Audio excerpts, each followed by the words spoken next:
Hello, hello. Sorry I was a minute late. I was trying to airdrop some pictures to my other phone and I thought, hello.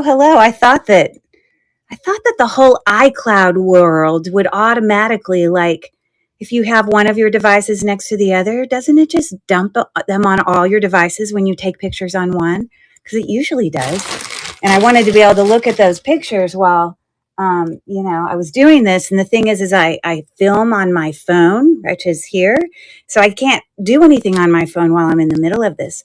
I'm so happy to see Rachel. Yay. I hope that you're feeling better. I know that you've had a crazy couple of weeks. Crazy. You've had holidays and you've had vacation and you've had family and you've had sicknesses and you've had organization and you've had the whole closing of a booth and all that. Believe me, I've been there, done that. It makes me feel very overwhelmed because I want to, it takes up the whole basement. It makes me crazy. So it makes me want to get into organization mode. So you'll get there. I have no doubt. Don't stress. It'll get there. You see, the great thing is spring is just around the corner. So, have some garage sales. And my plan is for the antiques and collectibles that I have left from my booth.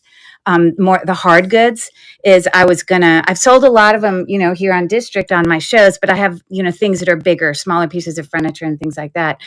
And I really only want to recover because I want to get them out of my house. I just want to recover costs. So I'm really was just going to, put them out there. And I had already lowered prices from when they were in my antique booth, trying to, get people to take them with them. And so I think I'm just literally, they're all already priced. I'm just going to say, okay, take half off, which is really ultimately 75% off what I had originally tagged them as. So maybe spring will make people take my things, But hello to everyone else, Finds by Faith. And let's see, we have Nancy's Vintage Treasures. And let me click on my actual computer here. Wow, we've got some other people. Bella KLVS, which I assume her name is Bella. Bucky's Bargains. Nice to see you, my friend. Stimpy is my friend, Chrissy. Owlby Vintage, and Mel's here. Granny's Vintage, and my friend Carrie is also here. Hey, Stimpy's here. She says, hey. Carrie's also my friend. And let's see who else I love. Poppies and Rose Studio and JSAP.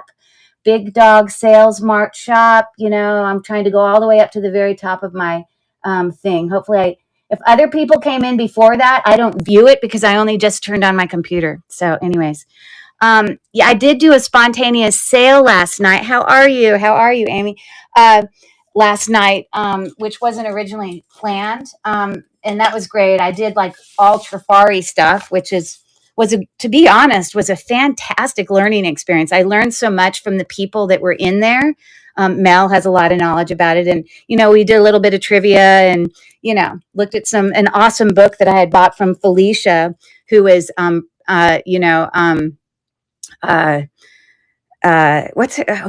username, the rat, what is it? Rat and Queen. Somehow say her name again. I know it's Felicia, but how come I can't remember her username? Someone say it in the chat. Rat Quack Queen, Pack Rat. That's right. There you go. No, it's got Queen in it somewhere. Pack Rat Queen. There you go. I couldn't remember it. It was driving me crazy. And so we had a great time. And so tonight I literally am just going to do a haul. But this haul is going to blow your mind. Today, specifically, I was going to do a haul of some other stuff that I already had from months ago, but I had gone out today and done some, looking for inventory, some thrifting. I was actually at 2 consignment shops, and I came home with diamonds and rubies and 14 karat gold and, just some unbelievable finds, some of which I paid up for, some of which I paid barely anything for because clearly they weren't all knowledgeable about, all that. I'm probably not going to need this, so I'm going to take that away. I'll put something else in the middle there. We'll put my dog here.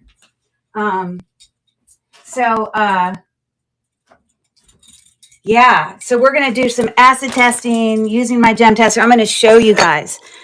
I'm not lying. This dog looks very sad, but we'll put them there.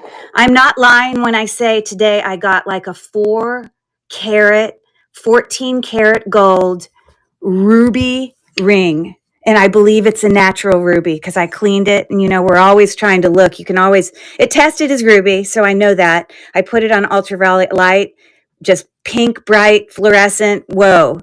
And we'll do all that tonight.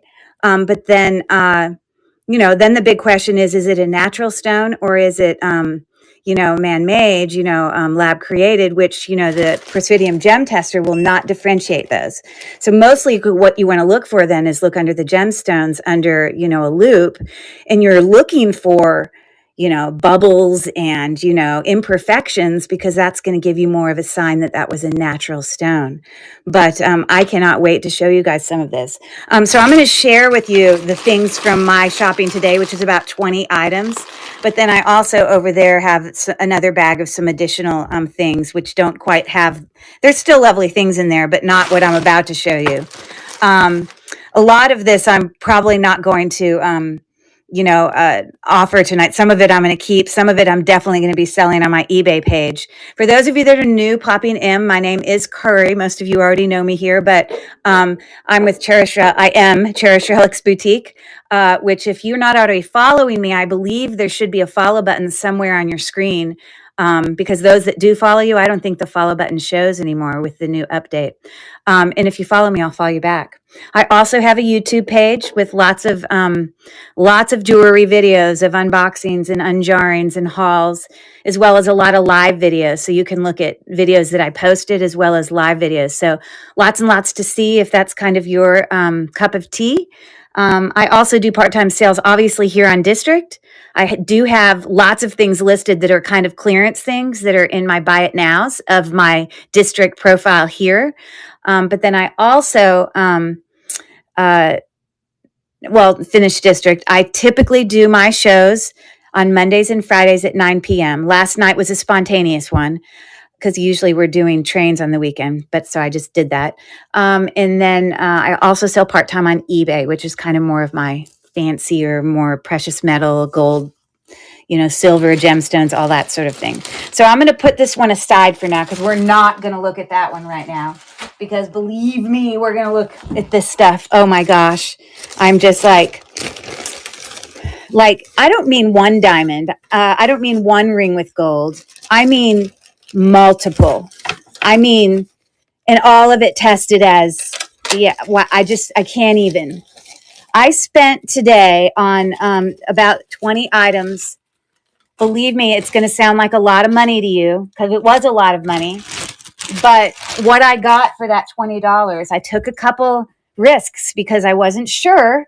But from my knowledge and my skill, I know a lot of you resellers out there, you bring your knowledge to the table when you're doing your thrifting, and sometimes you just got to take a guess. You got to think, what my gut instinct is telling me, yes or no. And sometimes it doesn't pay off, but sometimes it really pays off. Okay. So, from 2 stores, one store I paid $170. But most of the items that I got, hey there, Val, we're 80% off. So usually I try to go to this one consignment store here in Pittsburgh when they have I hate the stores that don't ever cycle jewelry through sales. I hate the store that, I shouldn't say hate, that's a strong word. I tend to not shop at the stores for inventory that don't put their jewelry on clearance prices, because for me, and I'm sure for many of you that are resellers, unless we can get those price points, Marissa popped into, hey, Marissa, really low where we can actually, make some money on it. I might shop for myself and pay up for something, but I won't usually, pay up. But so I for almost $400 of things today, I paid $170, and that's like really good consignment prices. But of those things, diamond, gold, ruby, whatever. And then I was at another store. I went to 2 stores and I paid $92. So I guess we're saying it wasn't $270. I'm sorry. She gave me change. It was like $262. I don't know why she doesn't show the change she gave back to me, but she did give me change. It was like $262 plus $92. So what? $350, $360 is what I paid. I'm sorry, $250, $260. is about what I paid today for all of what I'm about to show you.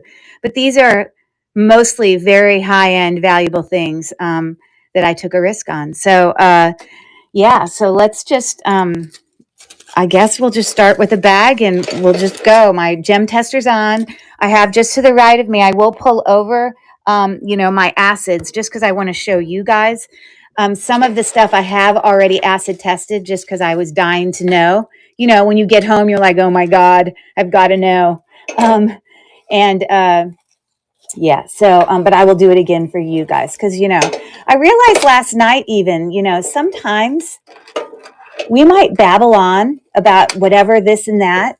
And we forget that, there's people out there that we don't really think we're necessarily trying to teach something, but some people out there might actually be beginners. They're not all resellers. And like I just had a great person last night who wrote a lovely message to me today telling me about, that she enjoyed the show last night about Trifari. We did some trivia and some, kind of questions and looked at these great pictures and all that. But she was talking, I just randomly was talking about how you don't want to immerse, foiled rhinestone, vintage rhinestone brooches or jewelry into water or cleaning fluid because it could cause the stones to go dead because, the foil backing can come off and then the light doesn't reflect right and blah, blah, blah. And and she's like, I'm so glad you said that because honestly, she had been doing that and didn't really know that. And I forget that sometimes, and many of you are very good about saying these things as you do your lives. I know Rachel absolutely is always like, this is what this means. And remember to do this. And, a lot of you, Wendy, I love Wendy's stories when she does her things, just about her life and just hearing about the things that she loves and things like that. But the theme of that is don't ever stop thinking, all of what we're saying on here, even if has nothing to do with jewelry, but just trying to lift someone's spirits, it all matters. So anyways, so let's, I'll just start with these right here and I will take them off and show you them for real. But I paid this was marked as $39, but I paid 80% off of this. So these were actually, they're Silpata, sterling silver, really lovely flower earrings. These are my style, maybe a pair of earrings that I keep. But if we look closely here, there is the mark for Silpata on the back, which is this upside down sort of tree tent. Well, it's not upside down, kind of tent. It's upside down V's over and over again. And so that's how you know. And all Silpata stuff, most of it's sterling. So for $8, I wouldn't have paid $40, but for $8, that's okay with me. So, and that's still a lot for me to pay for sterling, but Silpata is lovely. So that was a nice find there. And I'm going to kind of cut these tags off as we go so you can kind of see what I paid. So this one was only 35% off 6 because I had a different color. So really, I probably paid about $4 for this. But not all of these scarab bracelets have safety chains. So I loved that it had a safety chain. I loved that it was in such great condition. And I loved that it actually showed its marks on a dangle tag. This does show it to be 1/20th 14 karat gold filled. But this is just an excellent condition, and I haven't actually tested the scarabs to see what gemstones they are, but I can make a pretty good guesstimation of what they think they are. This is about a 7 1/4. And just like I said earlier, this is mostly going to be a share. But if there are some things that I go through tonight that you just can't live without, and you're like, listen, will you run that? Just holler at me. Just, say, hey, blah, blah, blah, blah. Some things I might have to wrap my brain around more than others, or some things I might have to text you back after the show once I wrap my brain about it and we can talk about stuff. But it's just hard for me to do it all at once. But I'm open to that.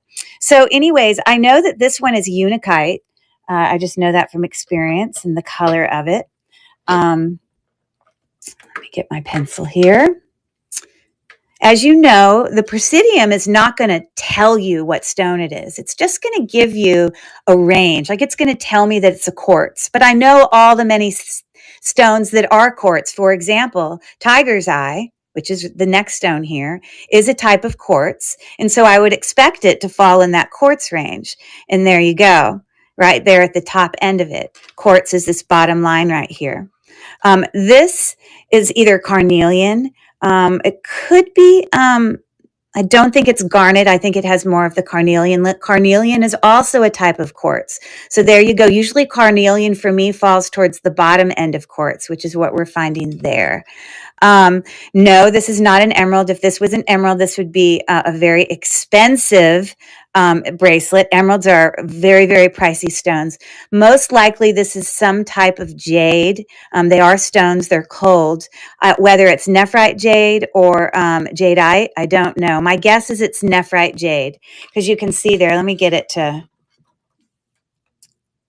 jadeite goes much higher. So nephrite jade is actually a little bit below, quartz on the Presidium tester. So there you go. This is probably some type of jasper. It's just a darker stone that's opaque, meaning light does not pass through it.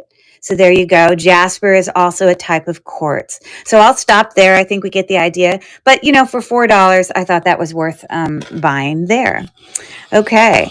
And so now let's come to these beauties. Okay. So they're fancy enough that one would look at them and think, hey, those must be costume jewelry, right? I don't understand how you can have people who own consignment stores who don't buy a loop or a magnet and even do some research about how to identify things. But I'm not lying to you when I say I was walking through the store, and of course they usually keep most of their sterling silver items kind of behind the case. So when there's items that are out throughout the store, usually it's not their nicer stuff. But I came across this and I looked at it underneath my loop, and let's see where you can see it. Oh, it's on this side. Right there are some, little cartouches, one of which says, and this isn't close enough for me to tell you. One of it says, it's got some numbers, but they're not numbers for, no, I'm sorry. It's got some letters. And then to the left, it literally has 14K. So this is 14K white gold. Now, just because it said 14K for me while I was walking through the consignment store, I didn't 100% believe that could be true at first because, and it's hard for you to see, and I just can't really get this close enough for you. It's right there on the left. But it was not magnetic, so I knew that, and I knew it had the mark. And so then I just generally looked at the quality of the item.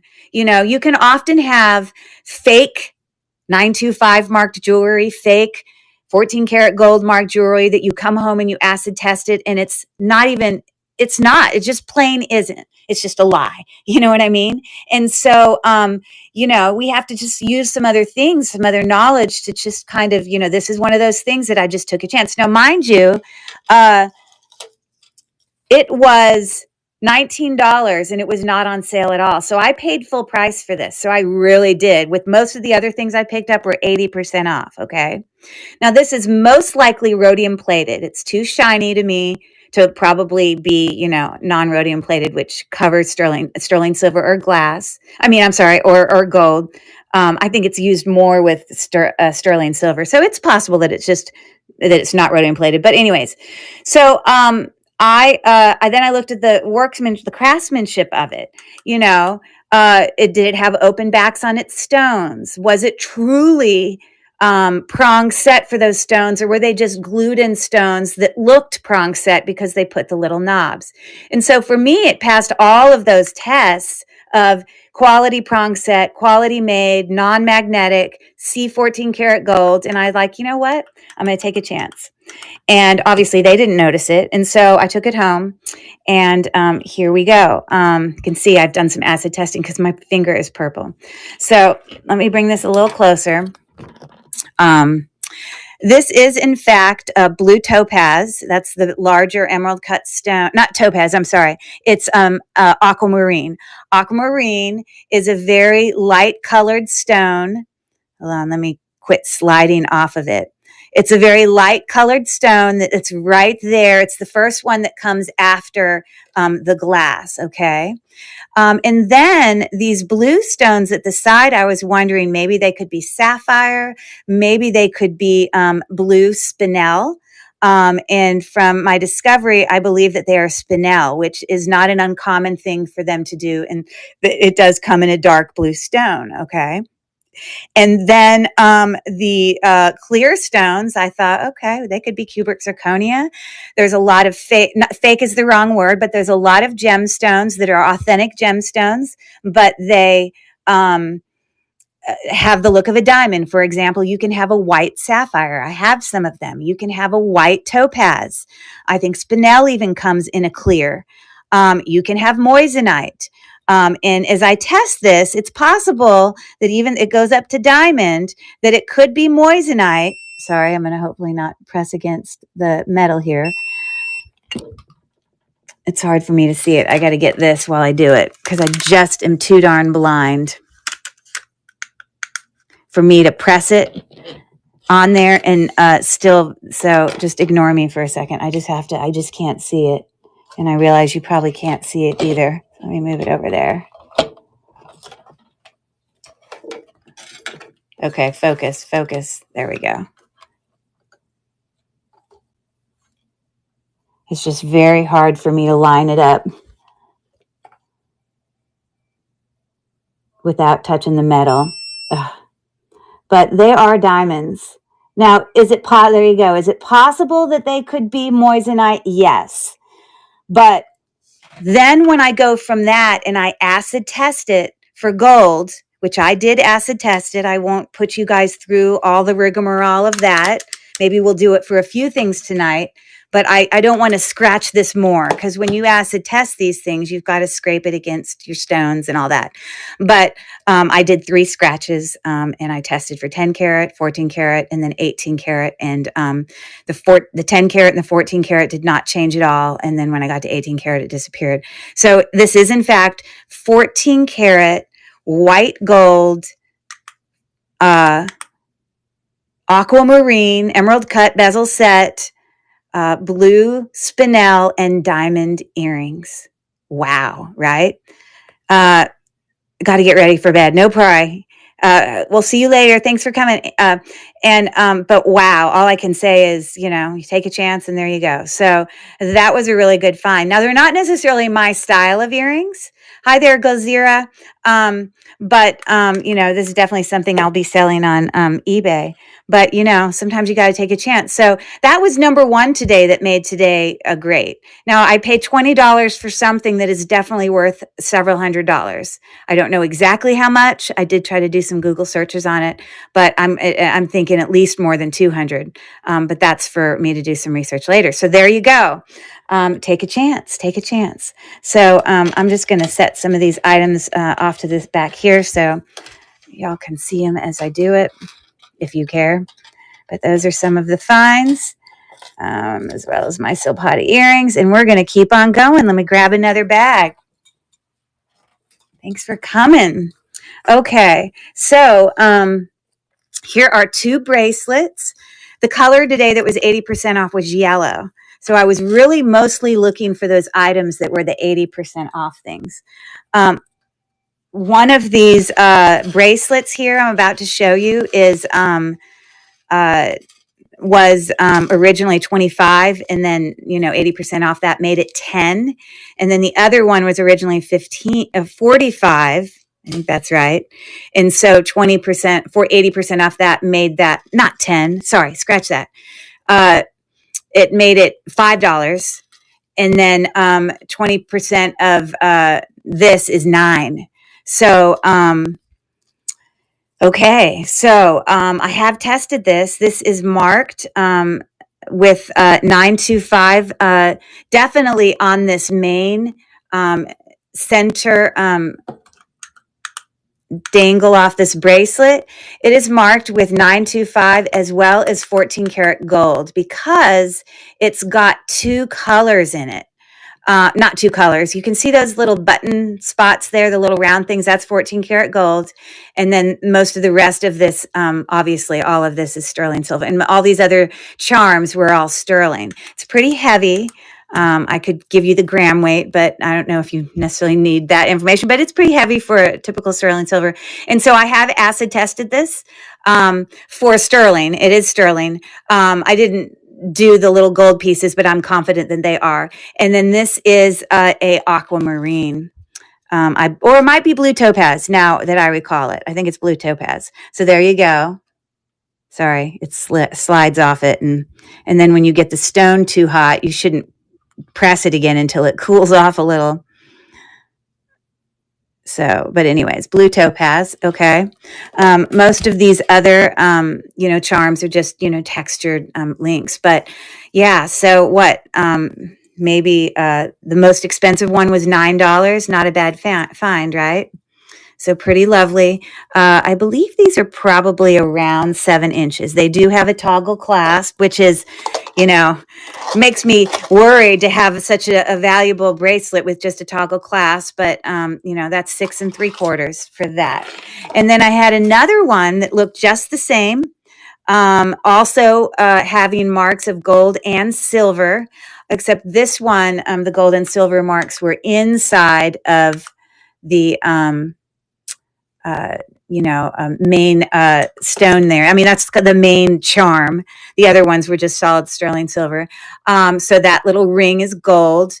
And then I have tested this. It is sterling silver as well. And then this is, I believe, amethyst. Okay. So when we use the gem testers to test these, it isn't saying, hey, this is amethyst. We use other things and knowledge that we know to do some process of elimination. This is just telling me, yes, it goes in the amethyst range, the quartz range. Amethyst is a type of quartz. But if I thought this was amethyst and I put it on here and it did not go up to quartz, then I would be, or maybe it would go up to sapphire and we realize it's a purple sapphire, or maybe it won't move at all and we realize it's just glass, or maybe a colored cubic zirconia. So in that way, it does help us. So it's just a tool that assists us, but doesn't give us the end all be all answers to everything. Okay. So, I was off to a pretty good start. Also the same size, 6 3/4. So those were pretty neat. A little bit more gold there. And I was still at the same store. I'll get these big beads out of the way. I know that Felicia is still probably sick. She's been pretty under the weather the last few days. I don't think I saw her come in the chat, but these are, African trade beads, which obviously they have this original tag on them. And I have tested. This is so heavy. I guess I just really need to put it on. I don't even think it would fit on this teeny scale, to be honest with you. Let me get my bigger scale.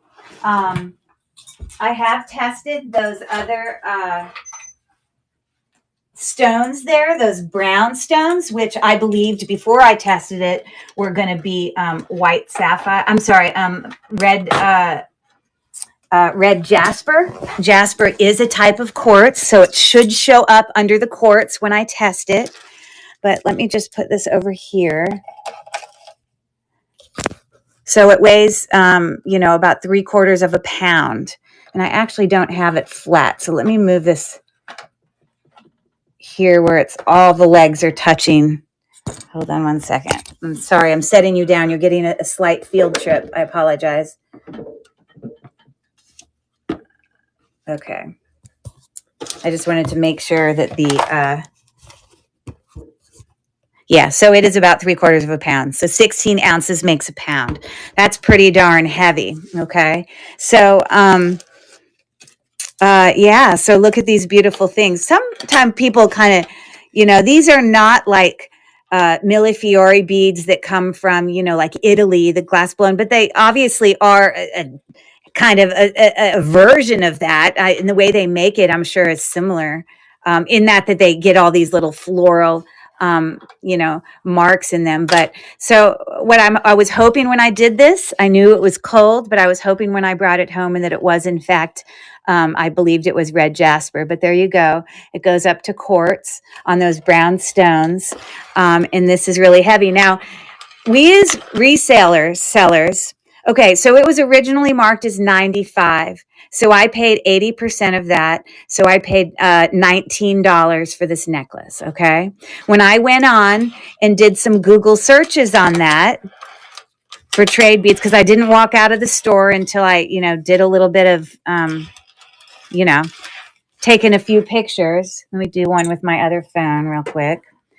Many of you know I often use, and many of you use the Google Lens right smack in the middle of my shows often to just get just a price point for value. Now, mind you, when we're looking these things up on Google Lens, they're just popping up prices of other people that have things listed, but that is not the selling price. So you got to also realize that this is what people have as asking price. Selling price is a different thing. But when you have asking prices for these beads, and that's not even counting the red jasper and the fact that this is super long, in the range of several hundred, I knew that I was pretty safe to spend $17 on it.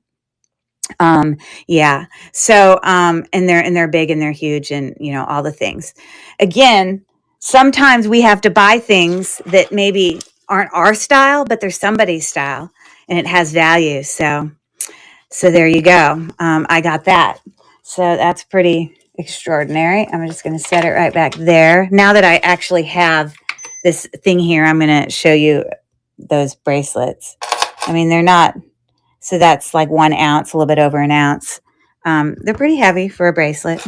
I'm not going to weigh everything, but let me keep going here. Okay. So, still at the same store. I bought most of the things from one store, and then the other store I bought like 4 things.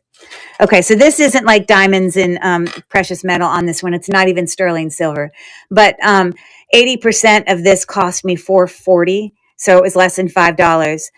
These are a type of jasper, and possibly I don't believe that that's amethyst because it is a gemstone, but it's got a lot of little sort of almost like glistening, like flex is the wrong word, but amethyst has a different color to it. I think this looks more like a jadeite to me. Now it does show up as one of those two, but again, then you got to use other things.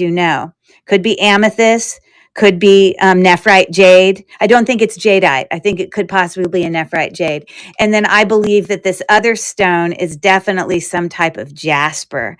And jaspers are a type of quartz. Now, sometimes you can get some that hit really low in the quartz department. So this barely gets to it. So it may not be a jasper, but it is some type of gemstone.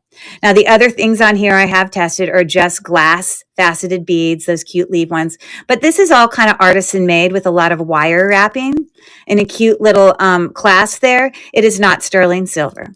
But for $5, I thought that was a nice bracelet for someone to enjoy. And, when I get something at this low price point, that means I can turn around and offer it to you guys at a really good price point.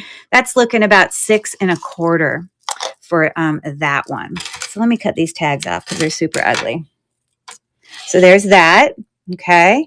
And then I just fell in love with these little scatter pins. They were going to cost me, these were actually on their clearance rack. So it was more than, this was also 80%, even though it wasn't yellow. So I paid 60 cents for each one of these. So I paid $1.20 for both of them. And let me cut off the tags. They didn't have a brand name. I did try to look them up on Google Lens. Couldn't find anything. But who could not buy those for $1.20? They literally are puppies inside boots. Do you see that? One puppy is missing a little red rhinestone, but I will have no problem replacing that. They're in little boots. Aren't they just super cute? Like, sometimes you're just like, I just can't not get that. Little puppies inside boots. I love it. Love it, love it, love it. So I got those. And then also for 60 cents, I just picked up this teen little poodle. They didn't have any brand on the back or anything like that. They're just old, vintage little pins.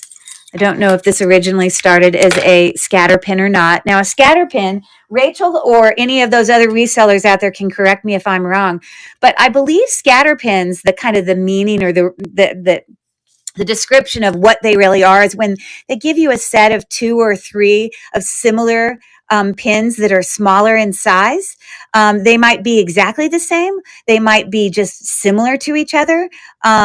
And the idea is that people would put them on their sweater or their little, jacket and just kind of scatter them in and around each other to kind of create the sizing of like you had a bigger brooch on, but it's really made up of 3.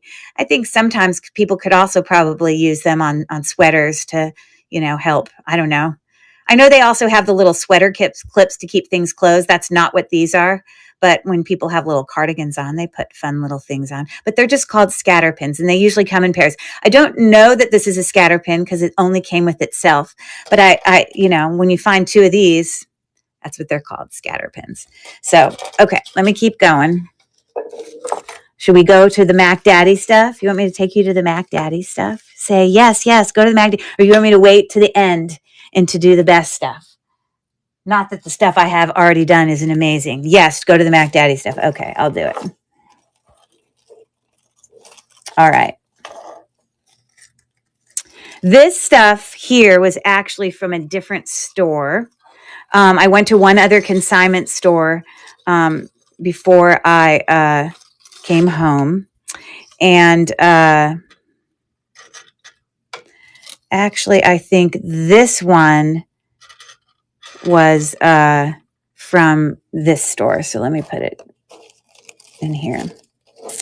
So these are the 4 items that I got from this other consignment store. And I found this really cute seed bead. It was on the clearance rack here. At this store, they don't usually put their precious metal, golds, sterling silver items on clearance at all. So usually I don't like shopping at the store because all of the nicer things are never on sale. Now their price is full price, which is still, not crazy expensive, but it's more than I typically want to pay. But when it's not, the precious metals and the gemstones, then their costume jewelry, they do put on sale. So this was, I believe this was 80% off today. And so it was normally 10. And so I paid 2. But I just think it's just super cool. I just think it's cool. And here, I don't have I have a pretty thin wrist. And you just kind of button it there. Looks like you have 2 different ones. But I just thought for $2, it was fun. So that was a neat little find. Okay. And then I started to look at their rings, and their rings at this place, she had a whole bunch of them. And you know how sometimes you might go to some of these consignment stores and you feel like, you know what? Are you really getting all of these from people consignment, or are you like ordering a whole bunch of rings from like the cheap import things overseas that are marked 925 and say China, but they really aren't? Because I've definitely bought those before. Because a lot of them looked in really brand new condition, probably rhodium plated, marks with 925, all those things. I tended to shy away from, she had lots of rings, all in the range anywhere from, 15 to, these are the ones that never go on sale. Anywhere from, actually one of them did go on sale, anywhere from $15 to $45 that she had marked. But she really didn't know what she had. The lady even admitted herself, a lot of these people in these consignment stores, they don't have acid testing materials to use. They don't have presidium gem testers. And many of them don't even understand, that precious metals are non-magnetic, or that, all the tricks of the trade that we know about certain tests, using a UV light to check for certain, things on gemstones. For example, rubies would magnify under UV light. And so, so I was pretty hesitant because a lot of the rings looked like she had bought them and just put them there because they were so new looking and so clean and perfect. But I ended up picking up these 3 rings. These did not look new. this one had marks on the inside. The entire inside of this was totally brown and dirty. So I knew that someone had worn it a lot, and that whatever kind of metal it wasn't worn off, even though the ring had been worn a lot. So that was one sign for me that it's possible. Okay.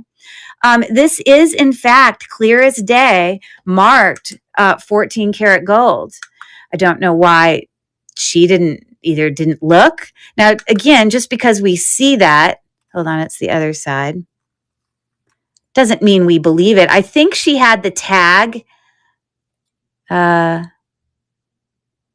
think it's that side. It's written right there on the bar. It's just hard for me to show it. It's just, I struggle with this. But I think she had the thing marked as gold plated. And you know, this is somebody who doesn't really know what they're doing. Gold plated pink stone. That's all they say. Okay. And so I did pay full price for this. I paid $36, but all the little things that we want to check to go, you know what? Okay. It's not magnetic. Okay. It had a lot of age. Now I've since cleaned it significantly since I brought it home. But it was really, really dirty. The marks in it, the cartouches were good imprints. They weren't like, you know how sometimes you can get like really gross imprints where it partially looks like it says 14 karat gold or 925, but then they intentionally make it halfway not be 925 because it really isn't. It's just a big, you know, hoo-ha, you know, it's just crazy, you know, the fake things that are out there.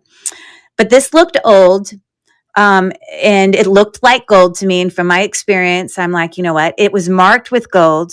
And I did look at it under my loupe, and the stone at the time was so dirty. It was so dirty. And of course, I took a chance, and my gut feeling was like, you know, I feel like this is real. Now, I never believed that it might possibly be ruby.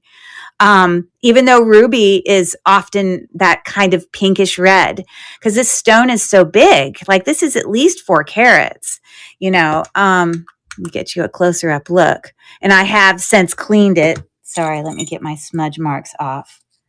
But it is a pretty stunning ring, as you see. Okay. And so when I first brought it home, the first thing I wanted to know is, you know, is it just glass, or is it, you know? So and then this is what we got. And it is 100% a ruby. Now, whether it's a man-made lab created ruby, or ruby is this last one up here, or it's a natural stone, that's where we have to kind of use some of our knowledge to take a guess. Now, this one I probably ultimately will take to a jeweler. I often don't take it to actual jewelers, but when I have something that's got, I mean, this could be worth thousands. If it is a natural ruby, 4 carats, 14 karat gold. I did now acid test this for 14 karat, and it did pass for 14 karat gold. It is gold. It's gold. It's ruby. And so the next thing you do is you then look under a loupe, and what you want to see in that stone is if that stone looks perfect, clean, no imperfections, it probably is most likely a man-made, lab-created, stone. So I want it to have imperfections. I had to clean it first to know.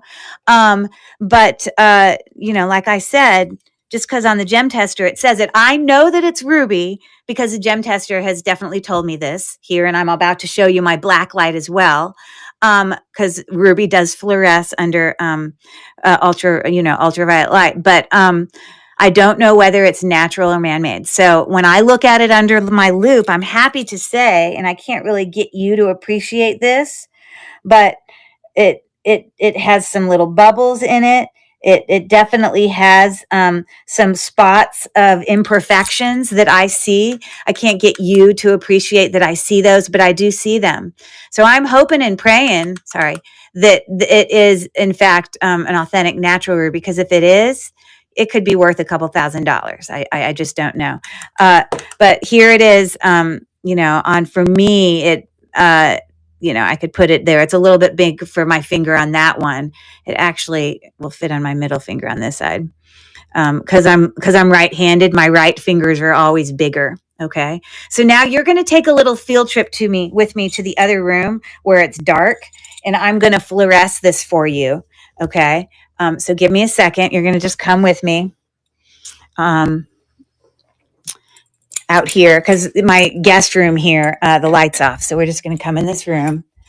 This is my son's room when he's, not home for college. And so hopefully, let me get this light ready. Okay. And so, I don't know. Here, I'm going to put you on this bed. Oh, no, we're going to put you over here. Okay. So, there you go. Isn't that incredible? And it doesn't even do it justice, because under this light, it looks like so yellowish. Because when I put the light directly on it, it looks too yellow. But when I put the light just off of it, you can appreciate how much it's, But when I look at it, not under the light, it is like bright red. It is like, it's hard. If I put it directly on it, the light is making it turn that kind of extra color. But just off of it, you can see it still fluoresces. And under my eyes, when I put the light on it directly, I don't get it turning yellow like it does on the screen. I get it turning just really fluorescent red. It's unbelievable. So, yeah. And my friends, Carrie and Chrissy, who are my friends from Zumba, there she just said, field trip. Yep, we took a field trip to another room. But, they love coming in just to listen and learn. And so I hope you guys are learning some stuff about gemstones and things. I know, they just love to come in and listen. And so, they're going to end up being so knowledgeable of all the rambling on that I do. Most of the stuff I say, people probably don't care about, but whatever. So there you go. I am not crying about that, okay? So I don't know. I know it's ruby. I think it's natural. It's probably about 4 carats. It's definitely 14 karat gold. And I got it for $36, okay? If it is a lab-created ruby, it's still a ruby. The physical makeup of a lab created one versus a natural one, it's exactly the same. It's made up of the same stuff. It's grown under the same, whatever. It just, that's how they can make them more perfect or whatever. But anyways, the lab created one can still have some value, I don't know how much. It's not going to be anything close to. Thanks, Carrie. And I appreciate that, Rachel. It's not going to have anything close to if it's natural, but oh gosh, I can't wait to go and talk to a jeweler and see what he says, because it's at this point that I really then would probably need to get an appraisal. And honestly, I probably would keep this because, when would I ever come across that? Yeah. So it just went my way on that ring, but that's not the only one. I have more to show you. So let's put that stunner right back there so we can appreciate the beauty of him. And we'll look at this one. I really liked this ring. My fingers are pretty small. And so just in general, I loved a really pretty cocktail ring. It's got an oval faceted stone in there that to me could either be like a blue topaz. Blue topaz is often kind of that lighter blue. I suppose it could have also been aquamarine. Aquamarine is also kind of a light blue stone. Now, all of those, it's hard for you to see really close up, but all these stones that are clear are all prong set. They are not glued down and they're prong set well. So that was a big clue for me that it was a well-made ring. It is in fact marked on the inside with 925. This does say China, which I don't love because China, half the time, the stuff isn't real. But this is what made me end up still getting it. This ring has been worn so much by somebody that the little marks, imprints on the inside of the ring have almost been rubbed away. Not rubbing it showing like brassiness, but just wearing down of the sterling silver where the actual imprints have, eventually kind of started to go away. And so for me, that was a little sign that someone has worn and loved this ring. That, it was probably real. So on the inside, it does say China, not in its normal cheap, I don't know. The lettering went with all the new China stuff that sometimes it's real, sometimes it's not. Rachel, I know you know what I'm talking about. I'm sure it drives you crazy as much as it does me. But it does say 925 with a very clear, kind of cartouche, which is like an imprint into the, Rachel, would you still consider like an imprint of, precious metal like 925 or 14 karat, would you consider those imprints to also be cartouches, or would we only call a cartouche to be like a maker's mark imprinted into the metal? Would a cartouche only be the maker's mark, or would it be any of those marks when we refer to it as a cartouche? Because I know some people, use that term kind of interchangeably with like not cartouche. So explain cartouche, like isn't that, or is that more of a lifting up mark that's on the back of some jewelry pieces? This would just be a precious metal mark imprint. In what way would you use the word cartouche? Like, because I did look the meaning up. It's like, I know that people have had other pieces of jewelry, especially costume, where you can have like a mark on the back. Maybe it's more lifted. I don't know. But anyways, we'll just say imprint. So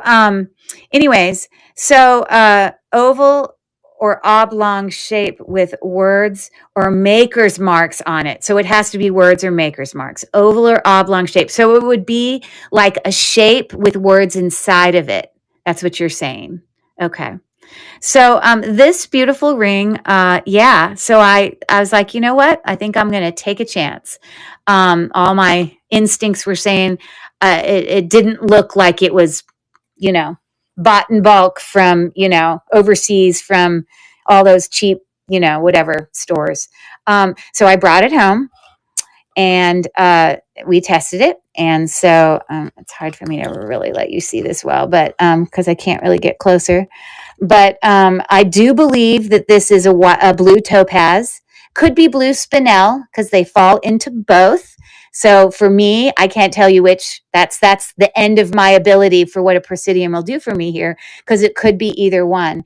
That's where maybe a jeweler can do further testing, where they're looking at, there's all the numbers that they test and run Mohs scale for how hard it is and all the other things that jewelers do to be able to tell the difference. And then I was thinking, you know what, all these small stones, they could be just cubic zirconia. A lot of times you can have a sterling silver ring and have a gemstone in the center, but then a lot of times all of the other ones might just be cubic zirconia. But I'm happy to say they're not diamond, but they probably are possibly a white topaz or white spinel. It's going to be hard for me to do this without my thing because I'm just old and blind. So hold on.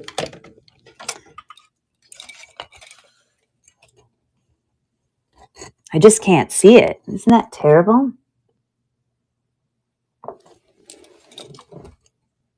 And I have to get right in the center of it for it to. So, there it goes to. Most likely it's a white spinel because it doesn't quite get up to topaz for the clear ones, okay? That one did. So it's hard to say. But it's not cubic zirconia. It's all of them are gemstones. All of them are authentic. This isn't worth as much as the ruby, but it's a beautiful ring. One that, gosh, if I could get it over, it might be one I keep. Again, I looked at the construction of it. It was well constructed. This is called the undercarriage. I don't know, of a ring. It was just very quality made. So it's perfect for my hand. Isn't it lovely? Right? And I paid for that ring $36 also. It's not as valuable as the other one, but I was happy to come home and find out it is in fact sterling silver. It is in fact authentic gemstones, blah, blah, blah. So I think I'll just keep wearing that one. How about that? All right, let me keep going here. And then this last ring right here, I ended up paying $14 for, and it was 20% off that. So I got another, what, $280 off. So I paid about $11 for this ring right here. Okay. Now I just had to use my own experience. This ring, they didn't have officially, like it was behind their stand with all the other expensive rings, but it was marked a lot lower because there is absolutely no mark on the inside. There's no mark for metal purity. There's no mark for, brands or anything. Now, I think the reason there isn't any in there, this is really thin. You know how our grandmothers, their rings by the time they were older ended up being so thin. I had to remake my grandmother's ring when it was handed down to me because, they wear it over and over again and it just gets super thin, especially when it's authentic gold or silver. It just eventually wears down. So for me, a sign that this was really thin was, oh, well, there's no mark there. It looks like gold to me. There were no marks on the inside. It was non-magnetic, okay, which is what I needed also. And the design of it, the prongs were truly prongs on this stone. It didn't look new. It looked dirty, which is what I wanted to have, an old ring. And then even on those smaller stones on the side, they're not glued down. They're actually prong set, and they're prong set well. Okay. So I just took a chance on this. This is a little bit larger of a ring than the other one, but I thought, you know what? It's possible that could be amethyst. This might be gold filled. I don't know. I could be wrong, but I'm going to take a chance. And so I brought it home. And believe me, I'm going to go back and shop at this lady's shop after I found all these. And it is, in fact, I believe, amethyst, which is a type of quartz. So there you go. It's not glass. And then I came to these little side stones and I was like, okay, well, I bet you they're probably cubic zirconia, but I believe that they're diamond. Okay, which hopefully this isn't going to keep sliding off. I just can't see it. So I make it slides off when I try to do this. And I need it to stay on the surface of it. Hold on. It does go up to diamond. Give me a second. I have to be like in there just so. And I keep sliding off of it. Hold on. I got to use this. I just can't see it. I just have to get right in the center.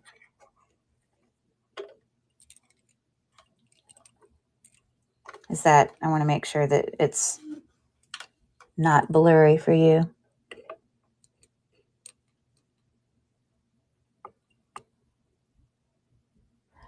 It's not wanting to go all the way to it, but I really still believe they're probably diamond, or it's possible they could be white sapphire. That would be my second choice. But I did get it to go into there. That beeping is because I hit the metal. I'm just blind, people. I'm 54 years old. I can't see anything. So it's possible they're not diamond. It's possible. Earlier today, it went into the diamond arena.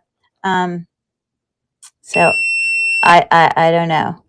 I'm just not hitting it square on, I guess.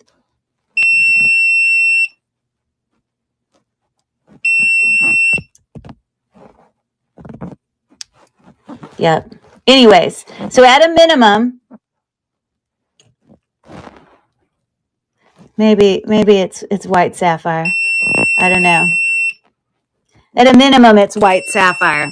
I just can't. It's just too small for me.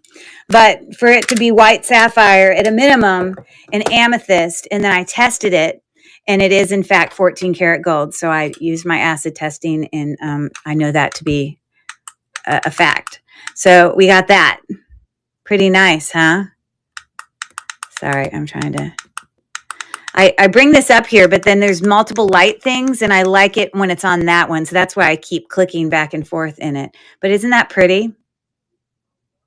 Yeah, so I spent a lot of money today. I'm not done yet, but those are some pretty significant finds. Okay, so we'll put that little baby back there next to his friend. Okay. And all right, so we're going to keep going here.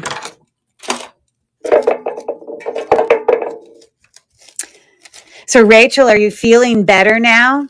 Are you kind of mostly over your sickness? Did the whole house get sick? Thanks, Marissa. I appreciate it. I know you're out there doing the same thing as me, looking for those things. This, what I believe to be jasper and maybe some types of cat's eye, because you have that effect there. Now, cat's eye is a type of jasper, a type of quartz. So it should fall in that range. So there you go. And I believe that this is some type of jasper, most likely. It really just kind of falls towards the bottom of it, but it definitely isn't glass. It does have a fish hook clasp here that I think might be sterling. But I'm not sure. I don't actually know if I tested it or not. But all I paid for this set was $2.40. So I thought, you know what? I'm just going to get that. I thought the stars and the stones were very unique and different. I'm so glad to know that you're feeling better. Yes, there's nothing worse, especially during the holidays. Like all of us, I don't know if you've taken your Christmas decorations down yet. I haven't. It's like so much to do. It's like it's like takes up a week of my life, all getting them down, getting them packed up and all of that business. Here's another ring I got from another consignment store. I never imagined that it's diamond or anything. But I think I did end up paying only like, $4 for it.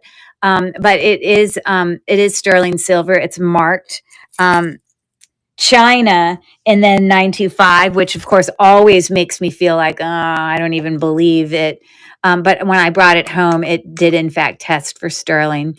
Those are just cubic zirconia stones there, but it's a really pretty ring, with the oval set kind of things there. But, cubic zirconia typically on here will just hit anywhere from like about halfway in glass, sometimes towards the end of glass. So that's, I'm pretty confident in that. But you know what? No one in our lives is walking around testing the stones we wear on our hands, right? So when you still have a beautiful sterling silver ring that's got great sparkle, no one else doesn't know that it's not real diamond or whatever, because it's just beautiful anyways. So for somebody, it's a really lovely ring. So, yeah. So you got that. So I'll put that there. And let me keep going here. Oh, here, I'm going to show you this one. Okay. So this, normally, again, this is one of those things that, I'm buying something that I wouldn't wear because I'm not really I don't wear this really kind of bold, artistic, artisan made, heavy statement kind of necklace. It's not really my gig. But when all of this in the world of weighing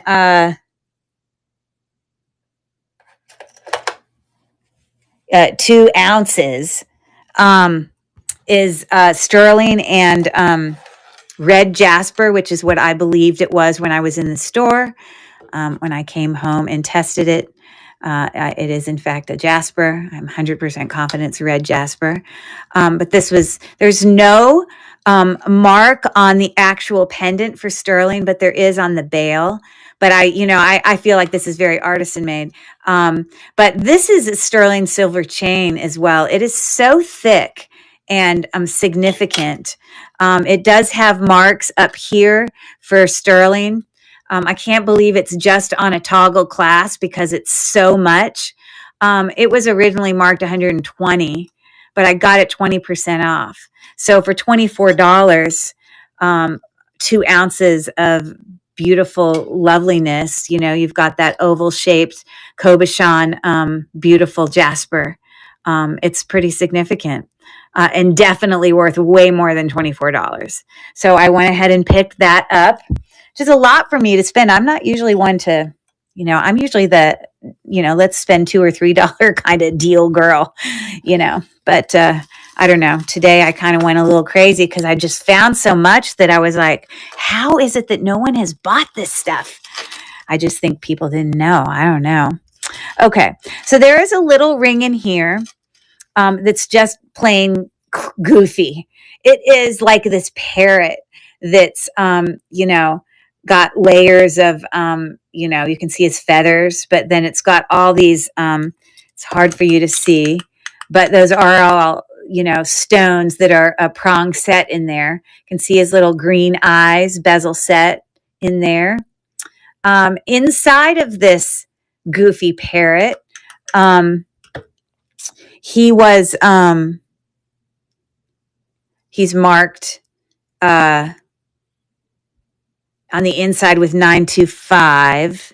I don't think this is the tag for him. I think I paid 80% off something. I don't know where the actual tag is, but I think my receipt might describe it. Hold on. The one that had the ring. Hold on. Costume ring 16. Because at this store, I didn't pay a lot for rings. Like I bought most of the rings from the other store. So which one? There was a costume ring, but then I picked up another ring. I don't know where it is on here. I wouldn't have paid $22 for this because I was not confident it was sterling. It was marked 925, but this is one of those, you could have bought it from across the country. But I think the reason I picked it up is because it had ended up being like $5 or something. And I brought it home. He is not sterling silver. I actually, at the time, did not test for magnetism, but it is actually magnetic. I didn't actually test it in the store. I probably should have. But I also wasn't banging on the fact that it was probably sterling silver. I kind of assumed it probably wasn't. But for $5 in a very well-constructed ring that was in great condition, I just thought he was super unique and different. So I really just picked him up for that reason. So he is not sterling silver, although it's marked, unless it's sterling silver that has been rhodium plated. Now that is a possibility, but it would not be magnetic if it was rhodium plated sterling silver, because rhodium plating doesn't make it magnetic. So there's your answer. We know it's not sterling, even though it's marked, but still a pretty cool ring. So we have to name him or something. So you got that. Funny little guy, little parrot there. And I'm going to bring this over a little bit more so you can see all those things. I have those other ones over there. They just take up so much space. Okay. I paid full price for this, a whopping $7 for these pearls. They are, in fact, authentic pearls. And I know that because I have ways to know. First of all, they have the look of very luminescent, the ways pearls would look. They also feel cold. Pearls would feel cold. Pearls will also feel heavy. But that only brings us to real pearls or a faux pearl that's glass. Because a faux pearl that's glass would feel heavy and it would feel cold. You have a lot of other pearls that are acrylic or other faux pearls. They might even be hand knotted, but they don't feel as heavy. And so I know, okay, well, they look good, they're knotted, but they don't feel heavy. But then you go on and you're like, okay, well, I'm going to test them. And so you don't have to put it in your mouth. Some people do the little test where you put it in your teeth and you get this little bit of grittiness, but you don't have to actually do it in your teeth. If you have another pearl to gently rub it against, then when you rub them together, you'll feel that same grittiness. If those were not real pearls, then it would mean it's a glass faux pearl, and it would be very smooth when you rub it together. This is a grittiness, okay? So that leads me to these are real pearls, but I don't know if they're a hugely valuable, pearl, if they're a freshwater pearl, or if it's my guess is they're a pretty decent pearl.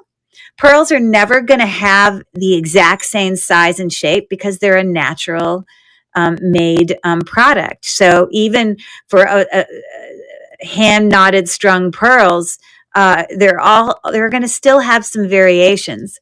When you look in between at the hand knotted in between, they do that for two reasons. So the pearls don't rub against each other, but then also if something breaks, you're not going to have all these pearls that run all over the place. That's kind of the reason for that knotting. But you should not see in the holes in there. It shouldn't have flakes of paint coming off if it's a real pearl. So there's another way that you can check, okay? But for me, I immediately, when I first saw the pearls and saw, okay, well, there's pearls there, $7, okay. I probably wouldn't have bought them just at that. But then when I took out the fishhook clasp and I got my loop out and I saw right here that it said 14 karat gold, then I was like, okay, I'll be picking that one up.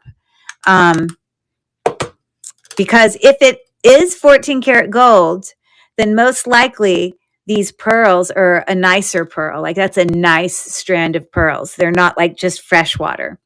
Maybe they're cultured, there's so many levels of pearls and quality. I do not claim to be knowledgeable about. All I know is it's a type of pearl. I can get you to that point. But whether this freshwater pearl is super valuable versus this cultured pearl versus this natural pearl that's an Okoya pearl from the Australian waters, I don't know. That's not my strength. But I did bring it home. I tested the fishhook clasp, and yes, in fact, it is 14 karat gold. So just that by itself for $7 was far worth it to me. But then I also knew the pearls were real. So that was definitely a good find. Okay. Just a few more things from these first two stores. And then I do have more stuff I can show you. But it's not like all this fancy stuff that I was like ooga gaga-ing about. Some of you go to bed earlier. You're welcome to stay and watch the other stuff that I'm going to, it's more of a shares. It's more of a haul. It's still lovely things, but not quite to this level. Just so you know. Okay. So this, was a good find. It was a Swarovski, heart on a sterling silver chain. If you Google lens it shows up as Swarovski. And on my receipt here, let's see which one actually said. One of them might say Swarovski. I can't remember. But yeah, so it's just beautiful, stunning, gorgeous.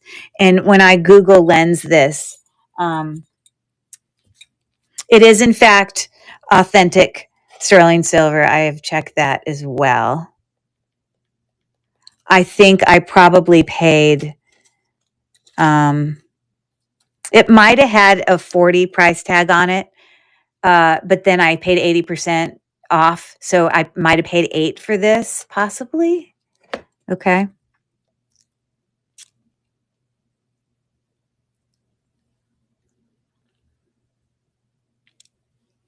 Gosh, I wish that was brighter. Why is that not so bright? I want it to be brighter.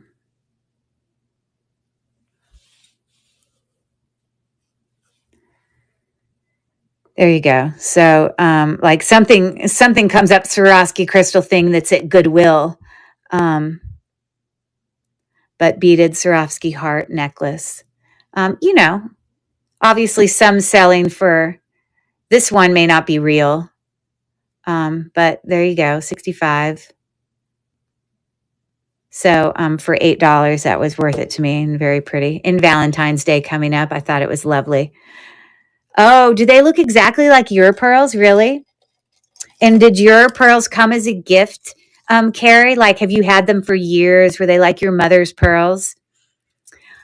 I actually have pearls that were given to me by my mother when she died or before she died that were her mother's. And they were like, just as all of us resellers dig through and we come across the Monet pearls, it was the Monet pearls with the original, marks on it. But to me, they were her pearls. So I'll never sell the ones that came from her because they went around her neck while she was raising 10 Catholic family, raising 10 children.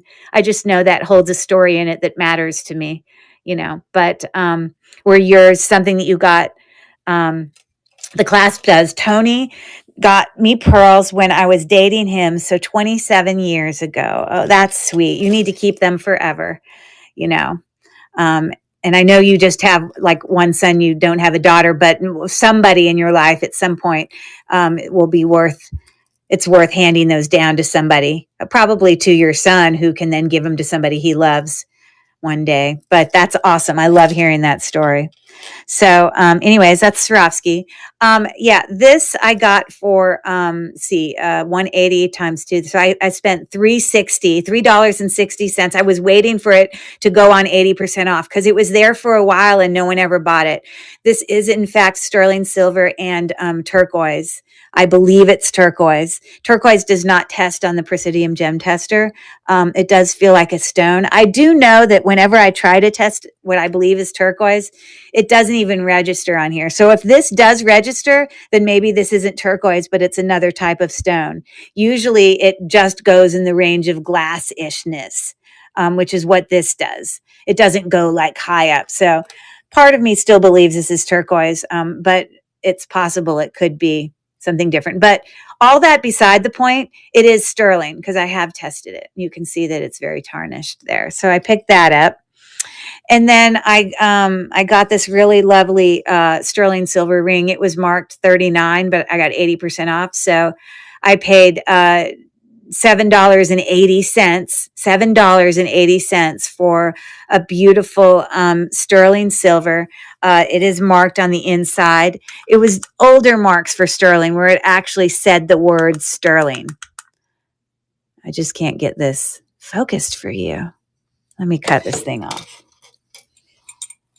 So different than when I do a video, because videos, when I'm recording them on my phone and then like downloading them on my YouTube page, I can zoom in so much.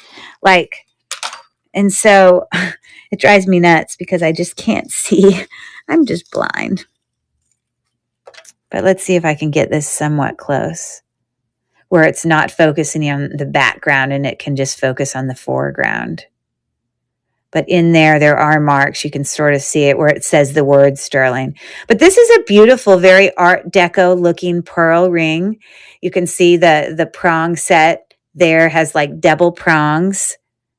Or they're like, they've got like some designs on the prongs. And it was a pretty setting, So I thought that was really lovely.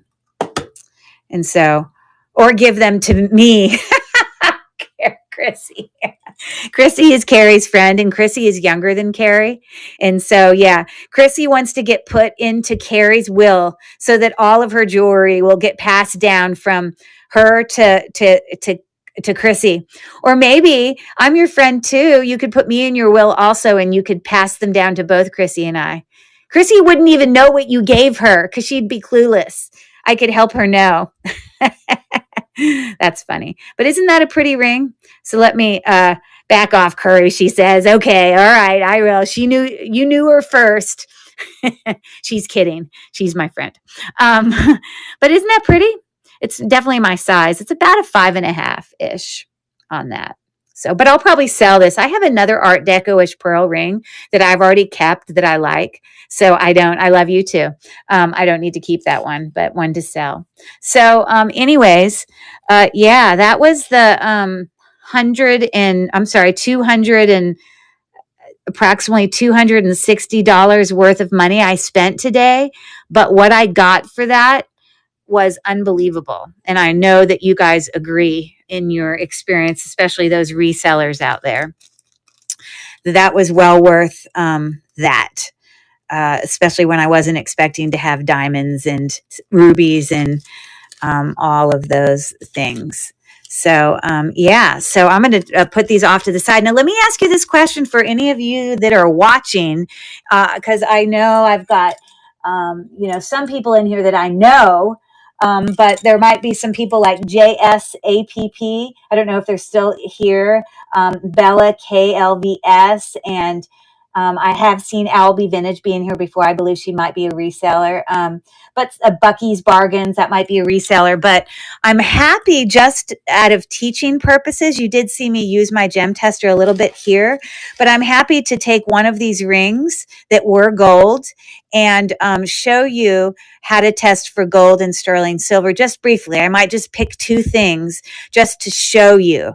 For those of you that don't do it a lot and are just curious about how we acid test, I already know the answer because I've already done it, but I'm happy to do it in front of you just to show you.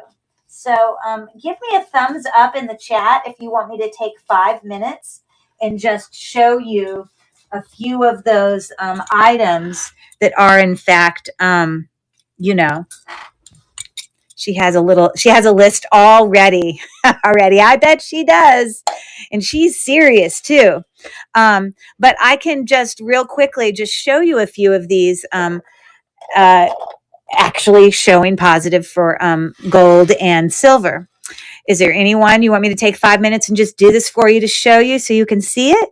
I could, this is a little bit thicker of a ring. So for the gold, I'd prefer to do this one, even though this one's really valuable, over this one, because this one is just so thin. And this is the one that didn't have a mark. I just don't want to hurt it. Gold can be very soft. It's a soft metal, especially as you go higher up in carat amount. So like a 10 karat yellow gold thing is not as soft and bendable as like, let's say, a 22 karat something. So, but I can gently press that and show you. And then, I have some other things on here that are definitely sterling silver. Like I could do it on this to show you. So I don't really have anyone answering here, but maybe I'll just go ahead and do that anyways, just to. So it's this is just for the learning instructional part of it for those that care. Many of you may not care, or you've already done it yourself. But for those of us resellers that do, okay, thanks for that feedback. Thank you. And that ISO, I know her name because I've written it down. 358. I got you. Oh, no, that's one I haven't written yet. So that's a new name. I think when people first join District, they often, if they don't put in a username, they're given one that starts with ISO. Because I've had like 4 people that have those usernames. You can go back in and change those usernames to something more personal to yourself. But I know that those are the ones that District automatically just assigns because they'll start with ISO and then like a 6-digit number. And I've had like 4 usernames like that. So ISO 358481, I don't know your first name, but I'll do that for you just to show you. So I'm going to take these other things as gently as I can. This is valuable jewelry, so I don't want to throw it around. And, after tonight, I will put these into individual bags so that generally these can scrape each other. These things, stones can fall off. So you generally don't want to just go throw diamond earrings into a tub.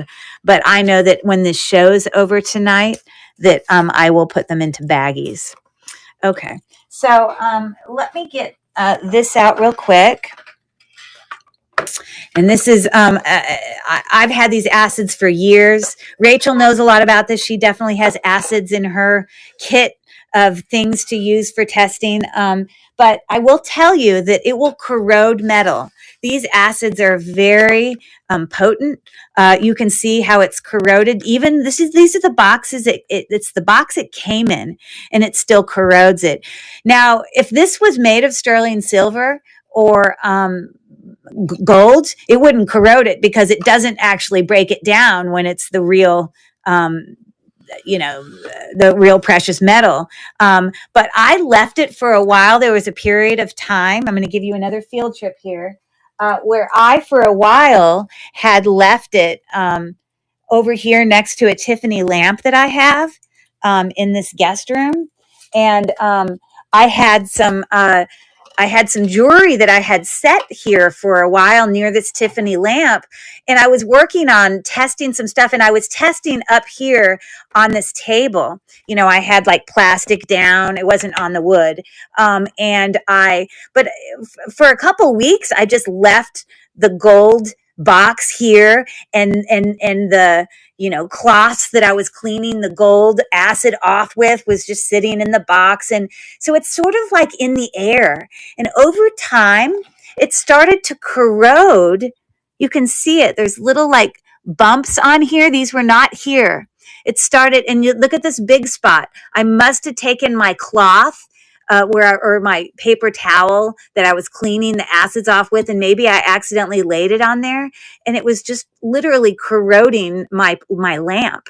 So now I'm really careful about where I set all those acids, and I make sure that I make sure that the things that it's around are not like, there's my little sign, Terra Strikes Boutique, wasn't around stuff that it can corrode. So I keep it in a plastic tub because it's not going to corrode the plastic.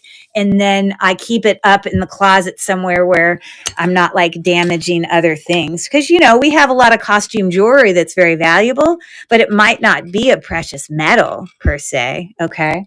So when I do acid testing of gold, here, I'm going to get another. Oh, here it is. I don't like, this is actually natural stone. This is like actual, like if I used my gem tester on this, it would show up, I think, because I think this is some type of, yeah, it goes all the way up there to up by quartz, because this is quartz. This whole thing, this weighs like 20 pounds. It's really heavy. I bought it from like the, you know, where you buy a whole bunch of stuff to do a bathroom or a kitchen or whatever. But when I'm testing for sterling silver, you can do it two ways. This is really dirty, so don't look at this for a second. You can actually test on a white stone where you do a scratch, and then I would use sterling silver acid what it would do if it was authentic sterling is you see, this is so dirty.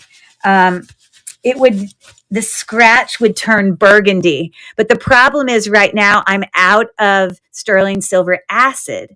But that's okay, because there's another way you can still test for sterling using 18 karat gold acid. It just reacts in a different way. So does it damage the jewelry to scratch it on there? Okay, so that's an excellent question. You need to think about where you're scratching it. You need to think about, you know, you have to scratch it a little bit hard to get a good scratch, but you want to do it in sort of an inconspicuous spot. Like I would not take this and scratch it on the prongs holding the gemstone. On this, I'm going to come back here and scratch it somewhere on the edge, not on the flat part, but on the edge of maybe the bottom of the ring. I have to scratch it somewhere, okay?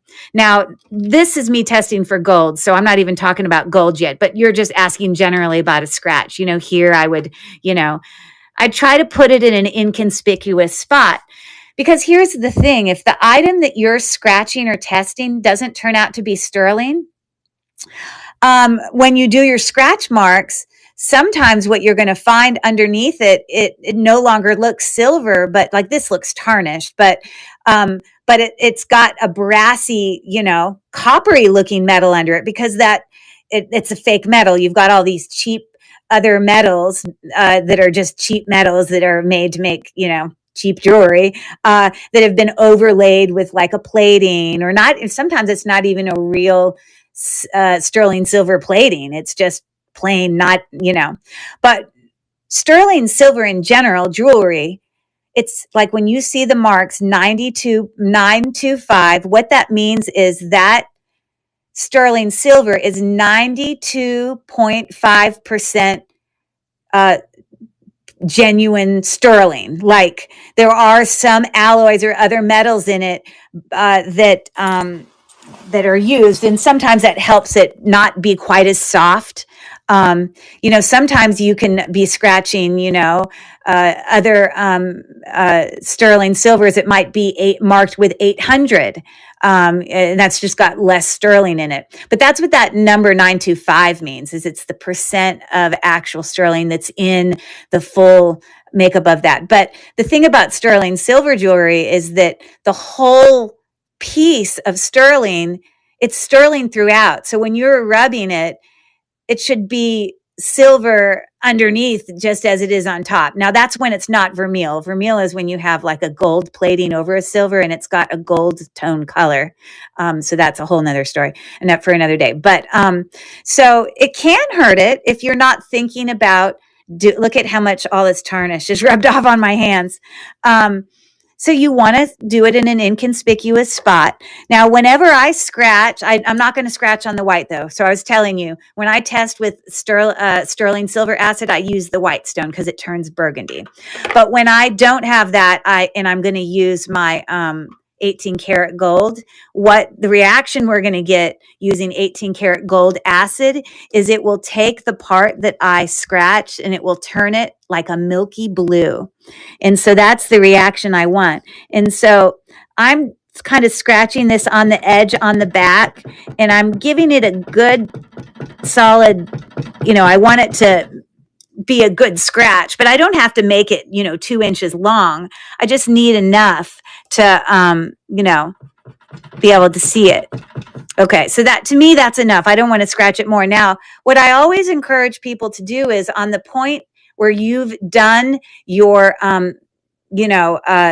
scratching or whatever onto your stone, I then look under a loop and I look at the point that I scratched. And if I look here to where I scratched and I see brassiness and copper, I know this isn't sterling silver. I don't even need to test it. Okay, I already know it. If underneath the gold color is brown, I know this isn't sterling. Okay, here's another thing. If when I scratch it onto my stone, the color of my scratch is sort of brown, or sterling silver has a certain feel when you scratch it on a stone. I've done it enough. There are many people in this chat who have also done it a lot, and they know when you get that feel of a gold or a silver, when you scratch it, it feels a certain way. Okay, that did. Now sometimes some stones do other weird things to me. So I might also scratch it on this other black stone, because sometimes some stones test better than others for me. So I'm going to put it in 2 stones just because. Okay. But what I want to see there is that it's silver under it. And it is when I look at it under my loop. Okay. And my scratch is the color of a scratch that I would expect it to. It's not brown. If I scratch this and it looked very brown, I also wouldn't even bother testing it, because I know the look of that. I'm like, that's not sterling. I know just from the scratch. But that comes from experience. New people just into this would not really, they would want to go through the full process. Okay. So what I'm going to do here is, you want to be really careful when you're using these. And I'm going to be a good example. I'm going to put gloves on, because that's really what we should do. Now, do I always put gloves on? No. As you see, because I literally have yellow marks on my hands. But if you get this acid on your skin, it can really hurt it. I've definitely gotten acid on it, and it can change the color of your nails and your skin, and it will like dry your skin, and that skin will fall off just, at the spot. So it's smart to wear gloves. I know for a fact I don't always wear gloves because I'm rushing and I'm just doing it fast. But sometimes you accidentally get the acid onto your skin. So I'm literally just going to put a drop over here, and I'm looking for it to turn a milky blue. I'm also going to do it here just because sometimes that other testing stone doesn't agree with me. I want that bubble to go away. So I already know that this is sterling because I've tested it. But if I lift this up and I show you, you can see that my scratch mark has sort of turned a little milky light blue. Okay. If you hear it, it's done it there as well, except the light's making it hard for you to see it. If you scratched it and then used your acid and it just turned, you saw the scratch and then the scratch just turned black, it's not sterling, okay?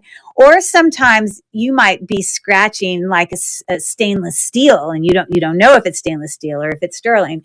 And then you put acid on it and it doesn't turn a milky blue, but it just doesn't do anything. Well, it's possible that thing could be gold, like a white gold, but it's also possible that it's like a stainless steel or another kind of metal that the acids don't affect it at all. Even if I put like 22 karat gold on it, it doesn't even go away. Then I know it's like there are some metals that it doesn't react as we need it to, and it helps us determine certain things. Anyways, so that's sterling silver, and that's what it looks like when you're doing that. When you wipe this stuff off, you don't want to, because this is what I've done before too. I've taken a cloth and I've tried to wipe it off with a tissue, but the tissue wasn't very thick, and then it leaked up and it touched my skin, and I didn't have gloves on. So, whether you're touching it through a cloth or a paper towel or just because you dripped it on it, any of it can hurt your skin. So just be aware. You don't have to wear gloves always, but if you don't wear gloves, you need to have a little bit more experience, and I try to put that cloth somewhere where it's not touching other things. Okay, so there's an example of sterling silver, and now you've seen that. Now, testing for gold is a little bit more complicated. And so I need to explain a little bit more to you as I do that. So your question about, does it damage it? It can. So I want to be careful as I do this. That I'm not mushing it too hard, that I'm bending the gold. I already know this is gold because I've tested it, because gold is soft and we don't want to mush this and misform the ring. We also don't want to scratch so hard that, you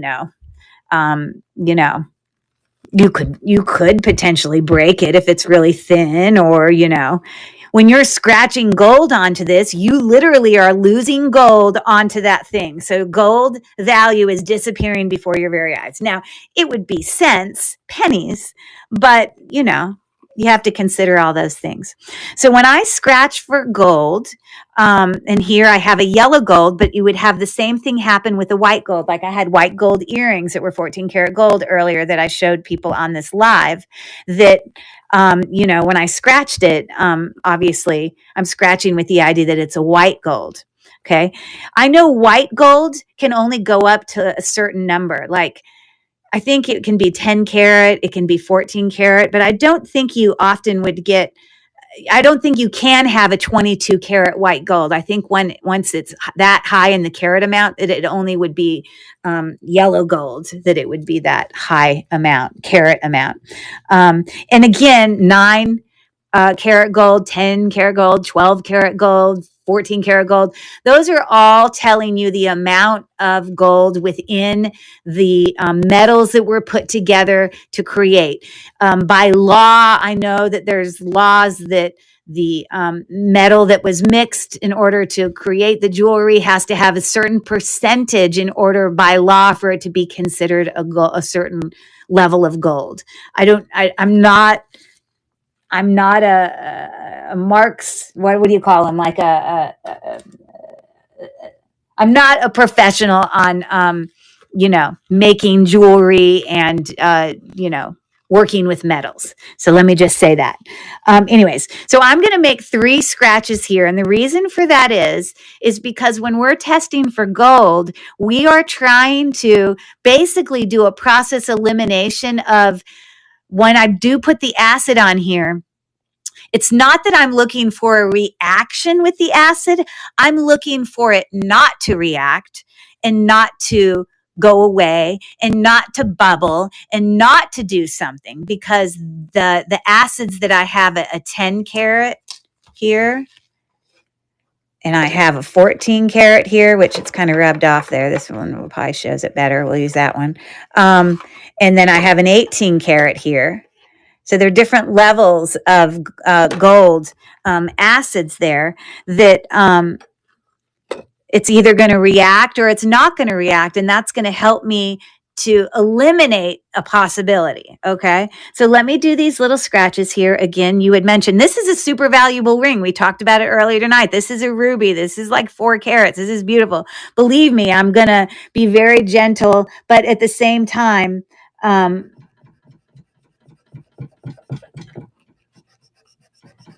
scratch where I feel like I'm getting enough that I can test it.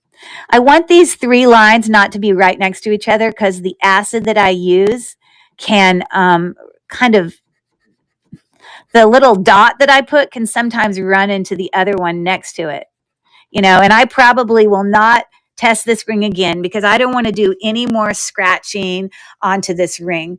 But if I look at this under my loupe, I know, because I've already tested, that underneath where I scratched, it still looks yellow. Now, with the sterling silver, when it looks brassy, when it started off as white, that's not what we want. We want it to stay looking silver. For yellow gold, when you scratch, you want it to stay looking yellow gold. If you scratch it and underneath it, you get either a brassiness or you get like a white color, then you know it's not really a yellow gold. Now, one exception is for vermeil. Vermeil is sterling silver where it's covered in a thicker layer of gold. You probably would get a white color under there, but then you would know that because then it would also test for sterling. Okay, it would do both. Okay, so I'm going to leave that ring alone now, that beautiful, luscious thing. And when I am testing for these, when I drop the acid onto my first line, if nothing happens, if it doesn't bubble, if it doesn't disappear, if it doesn't react at all, and it doesn't dim, if it doesn't start to lighten, then I know I can go to the next acid number. Okay. So what I'm going to do here is I'm going to gently drop, a drop there. And I'm going to bring this camera down really close so you can see. But there's no reaction there. And I can see it because I can see it under the naked eye. But it's not bubbling. It's just staying exactly like it was as I scratched. And that's what I want it to do if it is real gold. But that's not enough for me to determine, hey, this is definitely 10 karat. That was the acid I used, was a 10 karat. Me just scratching that and nothing happening at first isn't enough for me to know it's 10 karat. I have to think about all the other things that I know that gold has to be true about gold. And also, sometimes I just need to give it some time. So truly, if this was a gold, I should be able to leave it there for 10 minutes and it still has not gone away. Sometimes with some of the acids, you might put acid on it and at first it may not really lighten, but over a few minutes, it starts to lighten and then it eventually disappears. If it's real gold, it's not going to disappear at all. 10 minutes from now, an hour from now, it's just going to stay like it is. Okay. So I now know that I can still go ahead and grab my next acid because it hasn't changed. Or bubbled or whatever. And this one is 14 karat. And now my hope is because remember, the ring was marked 14 karat. So in order for me to know that it is at least 14 karat, then this should also not lighten. It should not bubble. It should not disappear because I'm testing for 14 karat. So my hope is that it doesn't change at all. Okay. So I just drop that on there. Normally, when you're looking at something that is not gold, when you drop that on there, it will just immediately turn black. Now it's lightened a little bit, but not enough for me to say it's still, it's marked 14 karat, it's enough for me to still believe that I think it could still be 14 karat because when I put it on the 18, it's going to disappear so fast that you're going to see it. It's going to be like so quick. And it's also possible that the purities, I should look in there and make sure that it said 14 versus 10. I think it said 14, but let me just double check. And I know this is a whole lesson. You may not all be interested in this, but there you go. I was wrong. It's marked with 10 karat.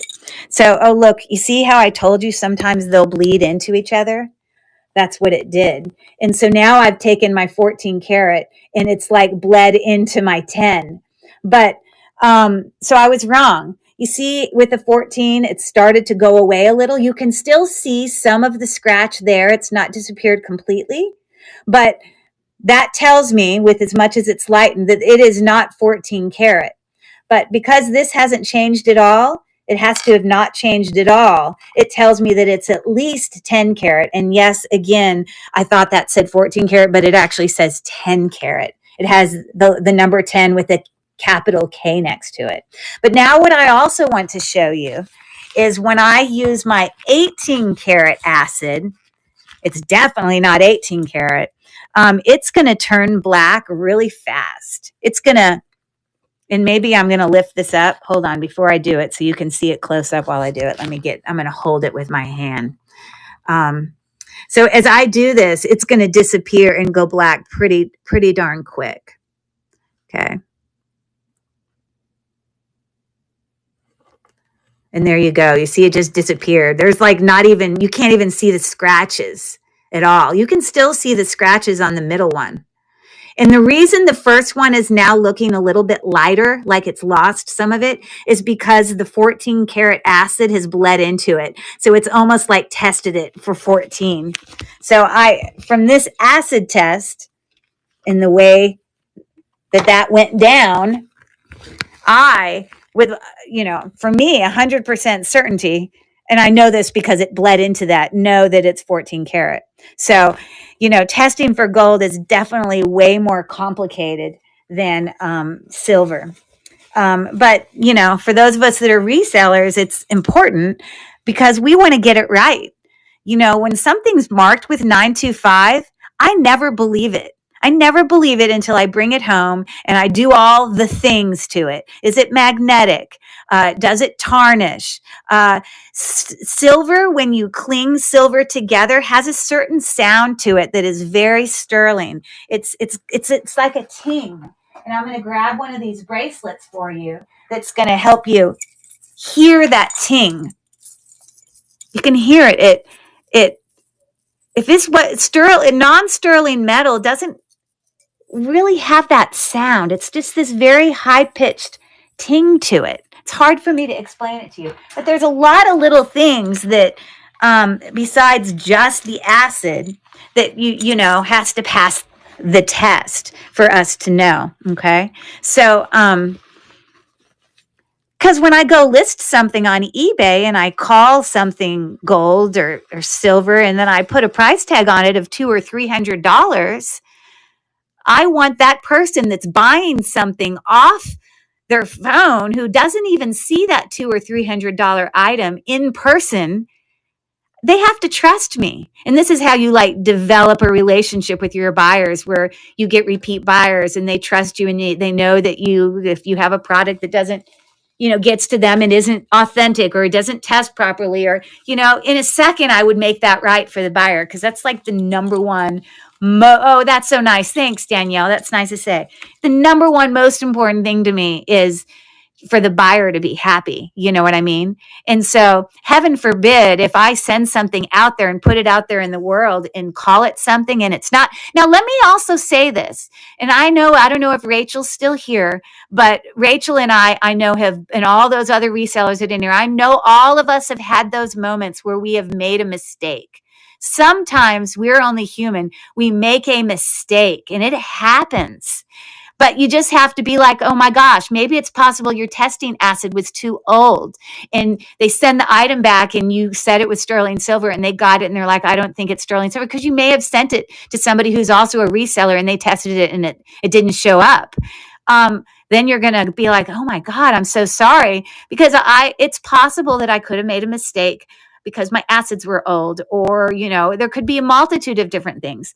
But I promise you, I don't trust a 925 and assume that that's fact, because there are many, many, many times that you can have a 925 marked item. Like, for example, our little parrot guy, which when I bought him, it says China. There's no part of me that believed he was sterling when I got him, even though I still got him. But he says 925 inside. He's well made. Now I know he's not sterling because he's magnetic, and sterling is not magnetic. So it already didn't pass that test. But let me just show you. This, when I scratch it, does not scratch like other sterling silver does when I scratch it. It's got a different feel to it. The color of it is different. The feel, everything about it, it just doesn't look the same. It's even hard to scratch it, to be quite honest. But these marks that I do finally get on here, when I put, look at me not using gloves.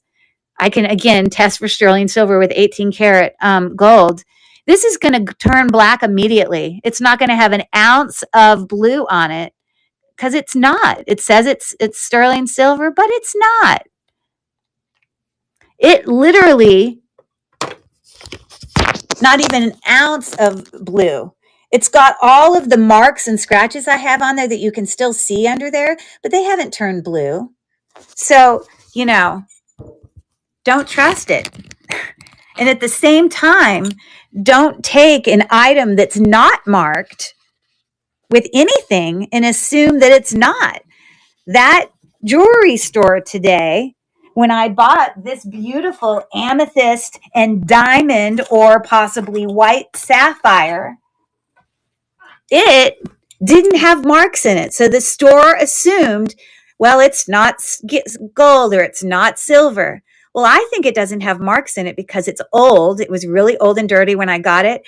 And I think it has been worn and rubbed so much that it has worn off the marks. I knew that it looked gold. I knew that all those other things that you want to ask yourself was passing the test for me. So I didn't, they were like, nope, it's not gold. It doesn't have 925. Well, sometimes it doesn't. Sometimes you got to look at those other things. And we have people chiming in here. Yes, absolutely, Val. It is called integrity, 100%. And you know what? Part of integrity is sometimes when we do things, I've made mistakes before. I've accidentally shipped 2 different items to 2 different buyers on eBay. It makes me crazy when I accidentally put the wrong product in the wrong container. And then people are excited to get their thing and they're opening the wrong thing. And then you got to work really hard to try to get those items back. It's just the worst. I haven't really had a moment where I've sent something to someone and the thing that I said it was not. Up to this point, that's never happened, but I'm really, really careful. And Rachel in her videos, and part of how I learned a lot, I learned so much. I hope Rachel's still on here. She may be gone putting her kids to bed or no, her kids are long in bed by now. But I learned so much from watching Rachel on YouTube. She taught me so much, and she did all those, tests. And, I was a couple years ago is when I was kind of coming into learning more and more about this. It's a process and we still are learning.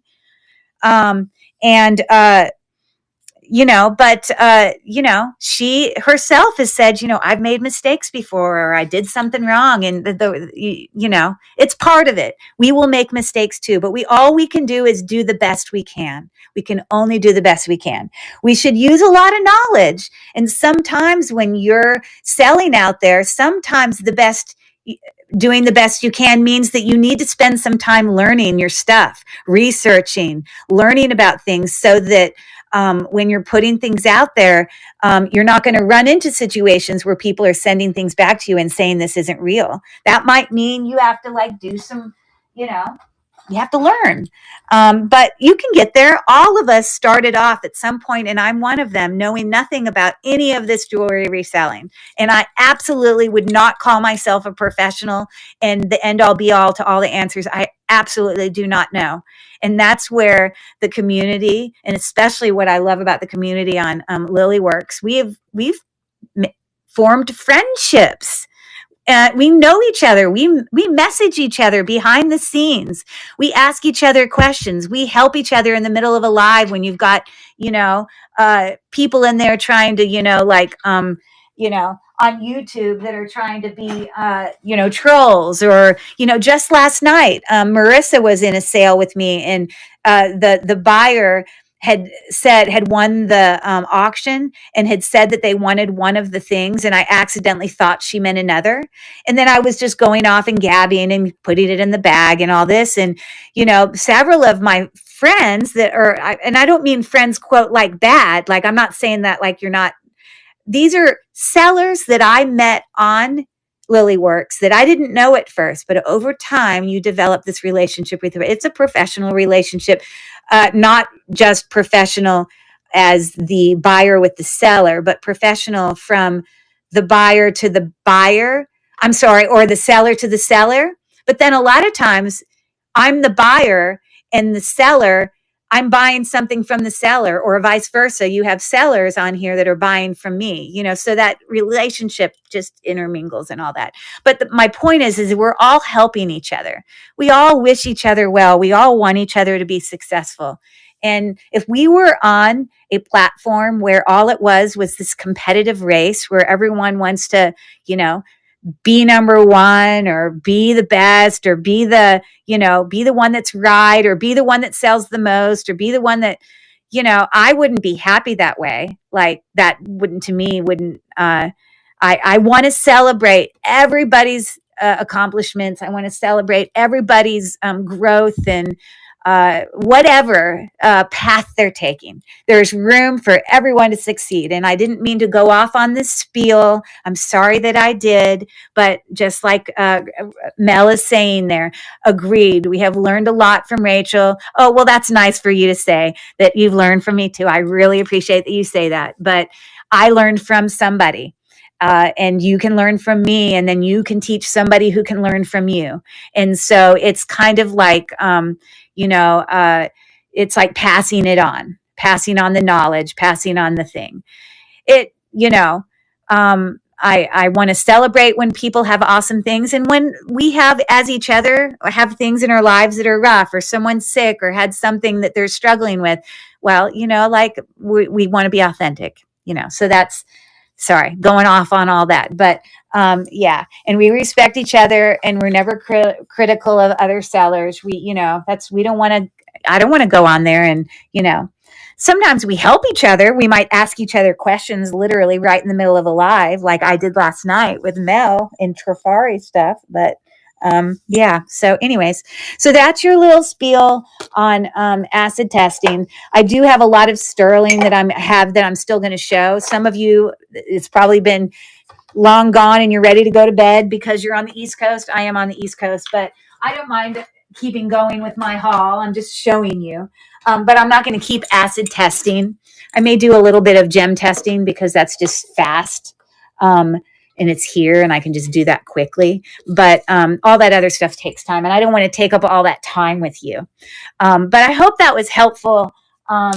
Also, please take advantage on district. When you don't have to have bought from somebody to reach out to them. Like, for example, if you've never bought from me before, but you were on one of my lives and maybe you have a question, well, go and follow me. I'll follow you back, and reach out to the sellers, ask them questions, have them send you a picture, don't be afraid. Don't be shy, because we want to be here to make your experience the best it can be. And that happens sometimes by you guys reaching out. So take advantage of all the things that are available to you to make that happen. So if you don't mind, real quick, I'm just going to do a real quick wash of my hands because I don't want to rub it on my eyes and then have acid in my eyes. So usually I try to do that. So if you'll give me 2 seconds, talk amongst yourselves, chat with each other as well as you can on a chat.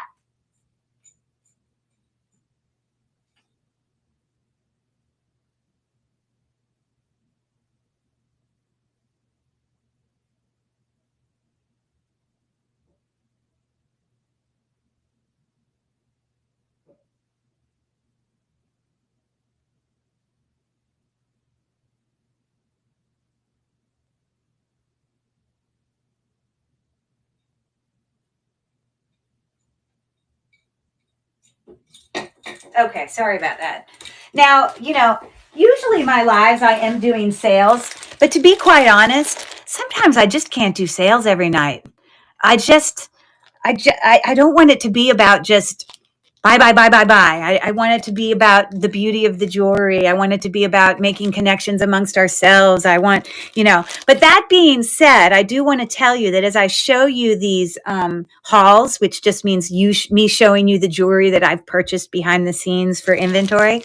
If there's something that you're interested in, please either mention in the chat or that I'm happy to sell these things. I just haven't, come up and made the post yet or, made a listing. But Now, most of the stuff that I bought earlier that I showed you, the diamonds and the gold, I'm not doing anything with that yet because those are super valuable and I do some more things. But this next stuff is a little bit more, it's still very lovely, nice, natural stone, sterling silver, gorgeous vintage jewelry, but is, a little bit kind of different price point. So, just reach out and say something and I will, you know, we can have a conversation behind the scenes or, but these are stunners, right? This is Weiss. Woo! Put your sunglasses on, everyone. Woo, woo, woo. So really, I'm just going to kind of go through this pile, show it to you. Yeah, we'll just kind of do that and then we'll call it a night. So, that's all I got to say about that. A lot of times I play games when I do these, but tonight I was doing other things like, explaining all that stuff. And tonight we're just going to play. We're not going to do all those other things. But actually, you know what I'm going to do? Because there are some necklaces on here. Oh, I'm not going to do it. I'll just hold it by my hands. So just last night I was in a live talking about Trifari stuff. And there was a buyer that reached out to me today and thanked me for saying some things about, not immersing, like I said earlier, the things into the water when you have, prong set, a lot of the rhinestones that are in brooches, very vintage brooches and necklaces. And some other jewelry too, bracelets, often have foil backs that give them this sparkle, like these 100% are foil backed. And they're not open in the back. So if you immerse them in water, then that water gets in there and then it can't really get out. And then that moisture in there can kind of loosen the foil that's on the back of those stones. And what happens is those stones will eventually start to lose their sparkle. And then they kind of turn black and we call them dead stones. And once a stone is dead, there's really nothing you can do except replace it. Now, mind you, these are only rhinestones. They're not diamonds. But, when you have really beautiful vintage jewelry, there's just certain things you just want to be careful of that you don't cause damage to them because these things are old, you know what I mean? So anyways, this is a really lovely crystal AB. AB stands for Aurora Borealis, which is a coating that's on top of these crystal beads. Now, when I say crystal, I don't mean quartz crystal. I do have a rock crystal necklace that I just had the other night. But this is a crystal, meaning a version of a glass crystal. Like, how you buy certain crystal glasses that, and you ching them together and they're crystal and they have lead in them, a certain percentage of lead. That's the kind of crystal I'm talking about when I say crystal. I'm not talking about rock crystal. So these are a glass that have a coating on them called Aurora Borealis. And that's what gives them this incredible shine. Yes, you don't want to put pearls into cleaning. Now, it's okay for pearls, just plain pearls, to be immersed in water because, they came out of the ocean, but you don't want to put pearls ever into a ultrasonic machine with the cleaner in it where it shakes it and it does the ultrasonic. You never want to put pearls or opals or even soft stones like even emeralds. Emeralds are a very soft stone. You don't want to put emeralds in there. There's just a list of certain things that you wouldn't want to put into, ultrasonic with the cleaning solution. Now, regular pearls that if I were just to get them wet with water, it wouldn't hurt them if they're just strung. Now, I probably wouldn't fully immerse them in water, but I would definitely use water and, clean it with a cloth. So that's what she meant about and pearls. But this string of faceted crystals is strung so well. Sometimes when I get these, sometimes they'll be strung way too tight and they just don't lay well. They don't bend well. Look at how I can almost fold this into a circle. Now, this is not hand knotted. This is strung onto its actual metal chain. But whatever version of stringing, I know you guys know what I'm talking about. Sometimes they can just literally be too tight. And when you try to bend it a little, it will barely bend. And then on the neck, especially if those necklaces have been laying with other jewelry, it will like misform them and it won't lay nicely on the neck. Now this particular necklace, when I put it on this neck, is going to just lay beautifully because it's just strung the right tension. And to me, that's part of a value of some of these older vintage pearls. Now, this has just got a hook clasp. A lot of times you'll find a brand here like Japan or West Germany or, even Cora or even some of the vintage brands. So that's how that's attached. You can have varied length. You see this is the extender. But a lot of times when things aren't strung well, they just don't lay symmetrically. They don't lay well. And then in general, I also want to say this about Aurora Borealis layered stones. Like I would put this to clean it into a warm water and some mild soap. And I would immerse this because this is not foil backed. The whole stone I can see. I know that the crystal, the shine is coming from the Aurora Borealis. But what I will tell you is I probably wouldn't put this into the ultrasonic machine because what you can get is you can get these stones that can scrape against each other. And eventually some of that Aurora Borealis coating will sort of scratch itself and it can sort of rub off a little bit. Now, it's not going to turn these black. They're not going to be dead stones, but they're not going to look as beautiful. So you just want to care for them. But I would immerse this in a warm, sudsy water with maybe just a teeny bit of hand soap. And I'd let it be in there a little bit. I might swish around with my hands and then I'd take it out and rinse it with regular water and I'd lay it out on a towel for a while. But that's only because there's no foil. But I don't, again, I don't want to do it ultrasonic. But that is a beautiful necklace. I don't mean to explain so much, but I just had to say that about that. So stunning, stunning, stunning. Loveliness. Okay, let me bring my thing here so I don't have to reach back so far. Okay, so this is super cheap. I honestly, some of these have prices on it, some of them do not. But typically when I buy jewelry, today I spent a lot on jewelry for those really nice things that I took a chance on. But, when I'm going to the normal thrift store and I'm buying jewelry off the wall and they're just like costume jewelry kind of things, I'm looking for certain things. I'm usually trying to not, spend, I have a price point that I don't want to go above. I think this strand has to have come. There's no way I would have bought this because these are just acrylic faceted. They're not even glass. It is a vintage necklace. It is multi-strand. Maybe I bought it because there's something written on the back. But typically this is not something I would buy. Or it's possible maybe I bought it because it costs like 50 cents or something. And it's something I could put into a wearable lot. I don't know. But it is nice, having the multi-strands, But this isn't something I would typically buy. So I don't really know why it's in this bag. Unless I, like I said, paid 50 cents for it. So anyways, okay. This is something I would typically buy. And I guarantee you, although this is marked with $4, it was in an antique store. This particular antique store was 50% off that booth. So I was able to get this very vintage, this is one of those stretching bracelets for only $2. And you could, they don't go for, $50, but you could probably sell something like this for anywhere between $10 and $20, depending on what the quality it's in and if the size matches for the person and what they need. Sorry, I'm trying to get the string out of there. It's kind of inside of it.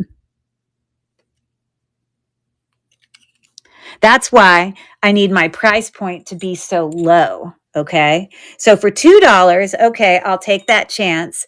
And, but I only bought it because it was not missing any rhinestones. Now I can replace these rhinestones. I definitely have replaced them.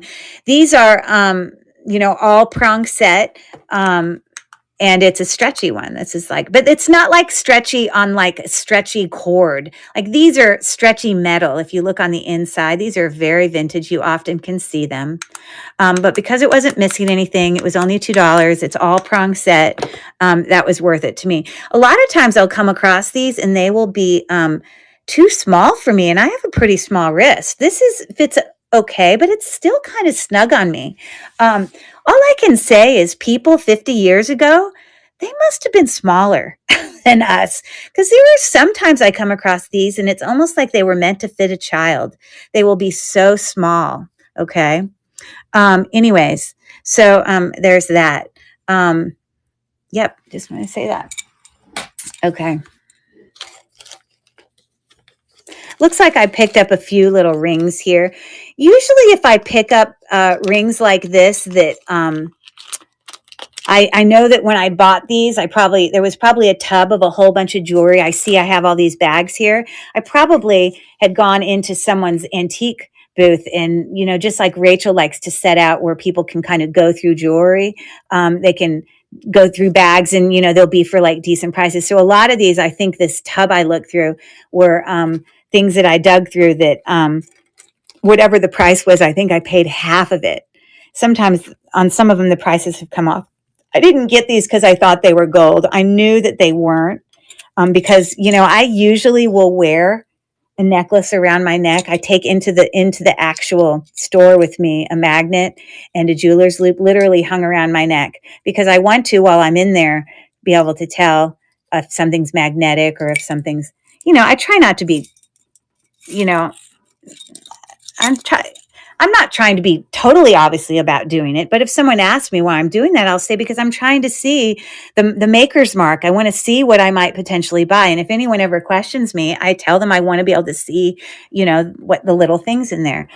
Usually they're asking about like loop, but not always. But I had used my magnet, and I think when here's a different magnet. Let me put this way down, move this out of the way. They might have been slightly magnetic, but I think I may have still picked them up because I think it was like $1 for me. And maybe I was thinking they might be like Avon. Avon they're not gold rings. Sometimes Avon can be gold or silver, but very rare, not common. But there might have been some marks in here that made me feel like it could be Avon. When I test this on a gem tester, these are just glass. This is just costume jewelry. This is not gemstones. But for me, I do make wearable lots. So when I can find rings sometimes that have not lost their gold tone, meaning because this is fake, this is not real gold, then that's a nice little thing that I can add and include in a wearable lot where you can have some pretty jewelry. So that's probably why I picked that up. Okay. Just trying to explain for you my you know, how my brain works when I do this. Now, this, I think when I got this, I felt like it could possibly be gold. It definitely had the look of at least gold filled. I wasn't sure. Now, at first glance, I thought this was one of those resizable rings where you know how you can have the ones that are open in the back and they're meant for people to be able to, but then at closer investigation, I'm sure you all realize this, but sometimes when people wear rings, then their hands swell and then they can't get their rings off. Sometimes people have to end up literally just cutting it. And when I look under my loop, it was sort of cut at an angle. It was clear to me that this ring was cut off of someone's hand. That doesn't mean it was massively precious, gold or whatever, but, you know, at some point, somebody needed to get that off their finger and they could. So, but that told me that this wasn't like one of those really, really cheap, you know, sizable rings. Now, as I touch this, what appears to be a stone here that's bezel set in here, it's a flat stone. It doesn't feel overly cold to me. When we're trying to determine if something is a gemstone, it should feel cold. And this doesn't feel massively cold. Now, it also doesn't feel like acrylic. So it's possible it could be something, but I didn't get it for that reason. You see, it does go up a little, so it is actually some type of gemstone, but it's not massively cold. I don't really think it's a type of quartz or jasper or anything like that. It must be something else, you know.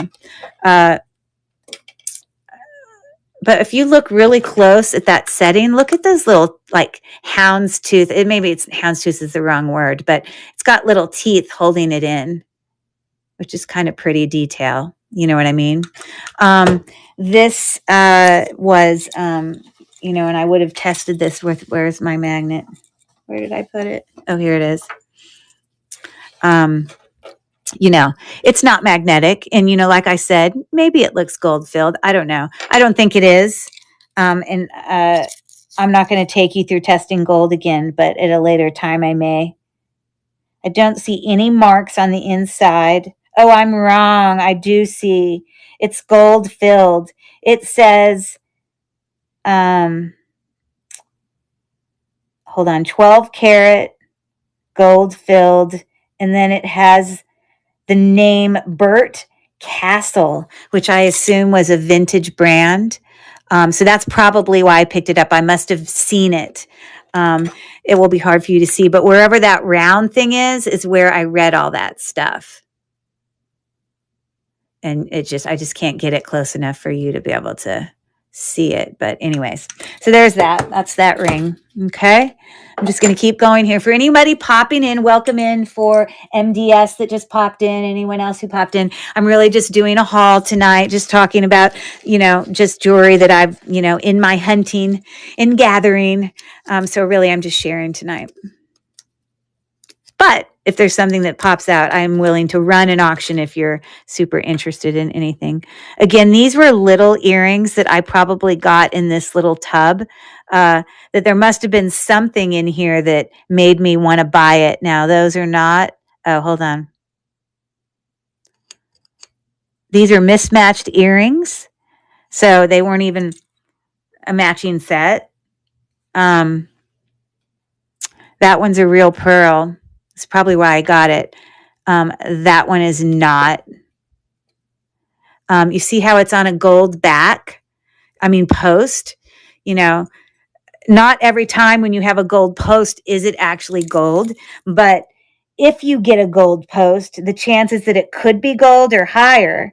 So if you get a gold post, you definitely want to take the time under a loupe, which is what I'm doing now, to look for any marks for metal purity. I don't see any. And of course, I'm going to, you know, use my magnet that's probably going to stick to it. Well, it didn't stick to it. So that's probably why I got it. That one did. It might be the back, because it wasn't sticking and that was a pearl. These have these are called kidney ear wires, but they're magnetic. This particular one is. They aren't always. That's got like a little like enameled thing. But again, these little old earrings, they look like teeny cameos. I think that they're just plastic. I probably can't get it here close enough for you to appreciate it or see it, but I think in general, I probably got that bag for like 50 cents. And, you know, for all I know, maybe there was a back in here that was marked gold. That would be enough of a reason for me to get it. We have these posts that are gold in color and they're not magnetic. So for 50 cents or something like that, it would have been a reason. Let me look at this back. It looks kind of gold-like. And yeah, there you go. That says 14 karat gold. So sometimes when I'm getting little kind of junky stuff like this, it's because I'm looking at the real details of some potential value that can come out of it. This does not look gold to me, just from my experience. It just looks gold tone. And it does not have a mark for gold, and it's magnetic. But then when we look at this one here, I hadn't shown it to you. It shouldn't be magnetic. Oh, it what? Oh, no, I'm sorry. My hand made it fall. It's not magnetic. So all these little tricks, again, that one. Now, when you're testing something that has a back on it, on a post, and you get a magnetic reaction, you can't assume that that part of that earring isn't gold because you don't know if it's reacting to the back or the post. So I always take them apart and I test them separately because the information you're going to gather from that's not magnetic, and that is the reason this was as a whole sticking was not because of the post, it was because of the back, which means still potentially, because this is gold in color and it's not magnetic, it's something that I might potentially still test for gold to see if there's any value. And I'm now looking at this just kind of under my loop to see if I see any marks. Yeah, reselling takes a lot of time. So really for me, it's like a hobby is really the wrong word, but it's something I really enjoy because it's just the process is long. Things take a lot of time and I'm enjoying the learning, if that makes sense. I know many of you probably feel the same way, but there's also many days that I'm like also just plain exhausted, Okay. So I'm not always going to take the time on everything I show you. Explaining all that, but I wanted you to understand that most of these others will probably go much faster. Okay, it looks like here I had a single earring that I bought. I already marked it with 925 because I've clearly already tested it. Most likely it's probably cubic zirconia, but let's just do a quick little test. Cubic zirconia will show up here on the gem tester as just towards the middle or a little bit towards the top of glass. So that's what you're getting right there. Okay. So that's not highly valuable, but it is sterling silver, so that's worth something. Okay. So let's look at these stunners. Woo. Yep. I did not find these in the tub of baggies. I think I got this at, I can't remember which store, but yes, in fact, these are beauties. Weiss prong set, domed a bit. It's got those kind of cupcake settings, which cupcake settings are like where you have a whole bunch of them instead of like 4 prongs.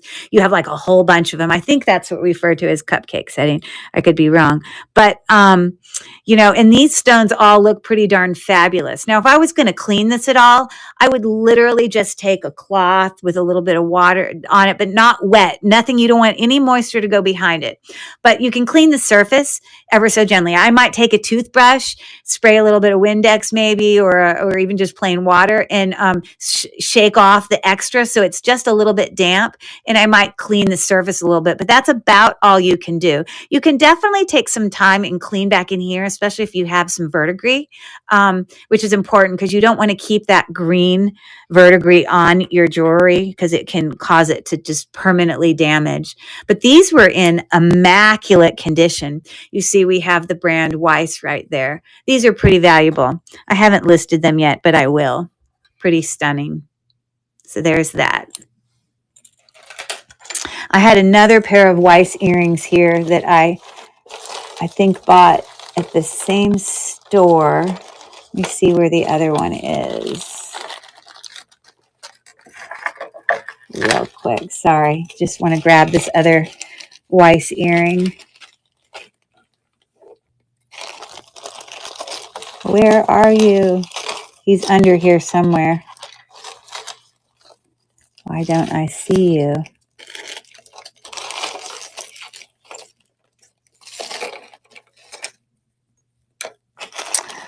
I don't know, because it was just here 2 seconds ago. Unless I've like shoved it off to the side somewhere. Well, we'll just wait. It'll show up. It's probably like under here or something. Where? Oh, there it is. I knew I wasn't crazy. Sorry about that. Okay, here's another pair of Weiss earrings that I had gotten. I think this was at an antique store that I had gotten this stuff. Like literally, I have like, when I gather all these hauls, I end up coming home and, I put them in a bag in my drawer for a while until I can do like a video on it. Because I always try to video things before I go and list them.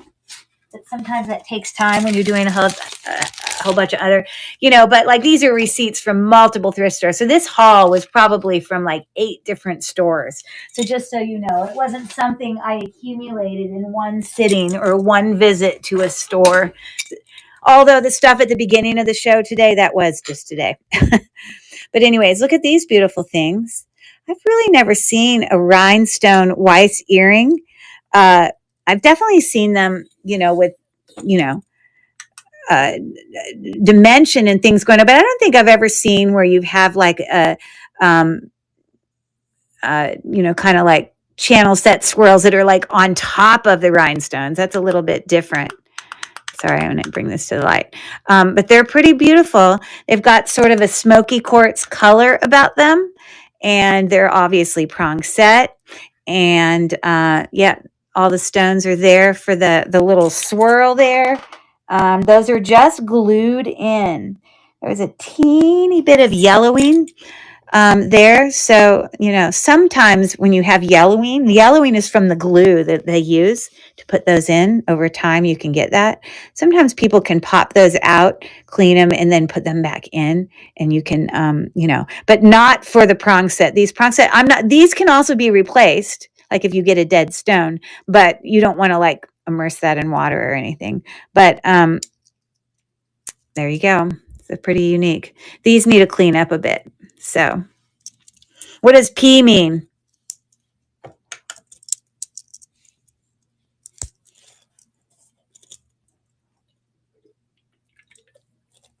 I don't know what you mean. There must mean something. Let me know, Mel. Let me know. Okay, let me keep going here so we can call it a night at some point. Now, I promise there's not as much here to the right as you think there are, because a couple of them are like really big necklaces.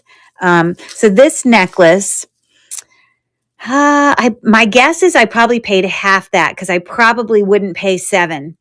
Oh, no worries, no worries. But we do have a beautiful gold tone, just almost brand new looking. Let me gently cut this off without like damaging it. Vintage necklace here, it just looks like it's never been worn. And when you're dealing with vintage jewelry, to have something in such beautiful condition is definitely a plus. So I don't in any way think this is gold or silver or anything like that, but it's in really good condition. And so we have this multi-strand box clasp. Isn't that kind of funny? We call it a box clasp, but this particular box clasp is in the shape of a circle. Don't let it confuse you, but that's just what it is. The concept of this is a box clasp. Sorry, I'm trying to push this in here, and I'm coming at it from a weird angle, and I don't want to hurt it. So I want to make sure I'm pushing it in there and not hurting it. Okay. So this is 6 strand. We've got some authentic rice pearls there. That just means they're shaped like little pieces of rice. And again, if I ever so gently rub them together, I do get the grittiness. Now, could these be vermeil little beads? Could they be gold? Maybe. But my guess is probably not, because the clasp is not a precious metal. So I would assume they wouldn't make it gold here unless they had done so there. But so you look at these stones. These are all just round stones. They are not knotted or anything. They're pretty small. But they are, you go, okay, well, what blue stone is that? And the most common types of blue stones that we get are something called sodalite, which is a blue stone that you get that can come in these kind of variations of blue, with some with more white, some with less, definitely some striations. Or you can also have a blue stone that's very similar in color that's called lapis lazuli. Now, the thing about lapis lazuli that is going to differentiate it very easily, viewable under a loupe, is you're going to see these gold flecks, because lapis lazuli is going to have, gold flecks in there that you can see. And when I look at these stones under my loupe, I don't see any gold flecks. So I'm pretty confident. I'm looking at all of them. Sometimes some can have more than others, but I don't see any. So I'm pretty confident in saying that I believe this is a sodalite. It is a natural stone, okay? I don't know where sodalite goes on the gem tester. I'm not quite sure where it falls. It is not a type of quartz. So, but I just know from looking at it that I know it's sodalite. So there you go. I have this other really big, monstrous necklace here. I did not pay $15.99 for it. I know that because, first of all, I wouldn't pay that. Second of all, because like this isn't really my style. I was talking earlier about how sometimes we have to buy things that maybe are not our style, but we think they might be someone's style. Um, but I think this was 75% off, which means this was $350. Okay. This is super heavy. It appears to be abalone inlaid seeds that are throughout all of these really big beads. And then it's got some spacer beads in there that actually look like a gemstone to me.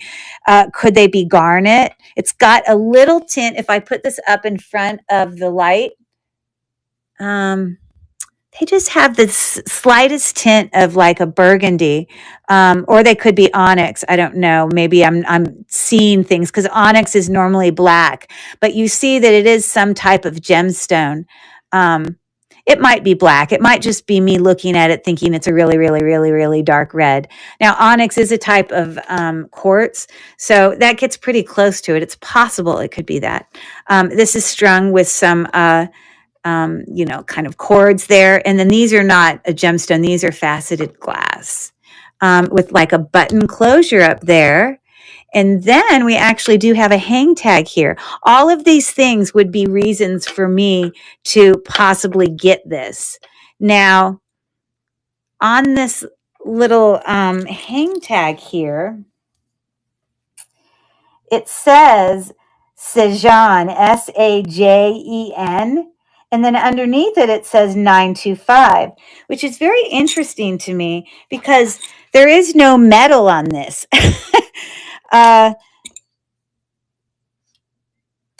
Except literally, I mean, the clasp isn't even metal. So really what he's telling me is this hang tag is 925, which is possible.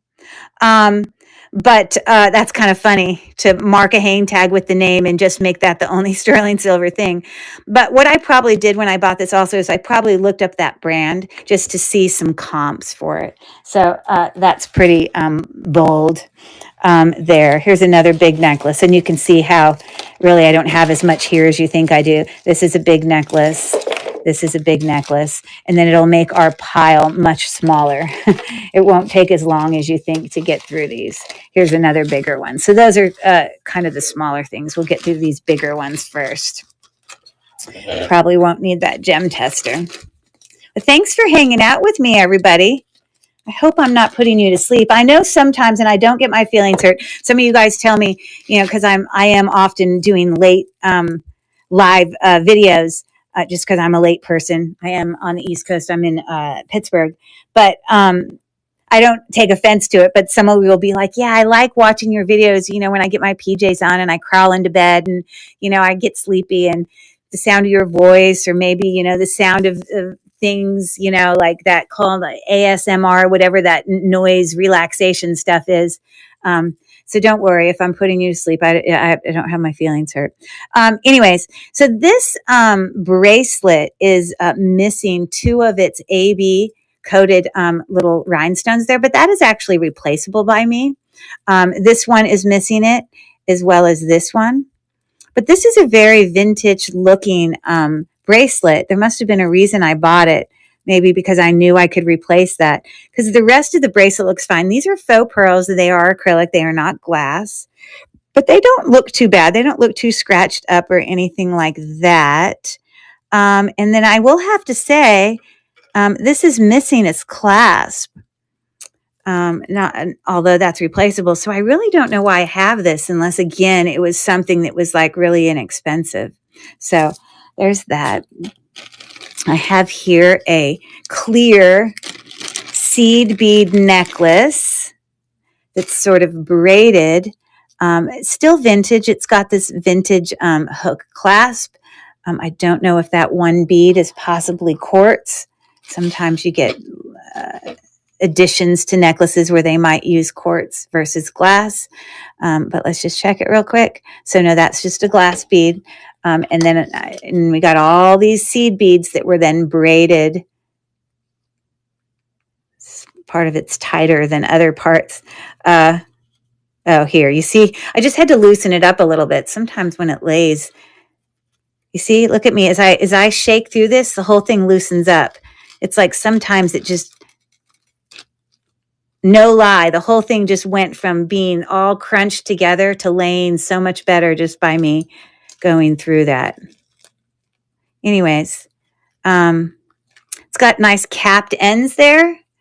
Probably choker length. We're looking right at about 12 inches. So that's pretty short. That's basically choker length. So you could make it 14 or so. So there's that. I've got this little seahorse.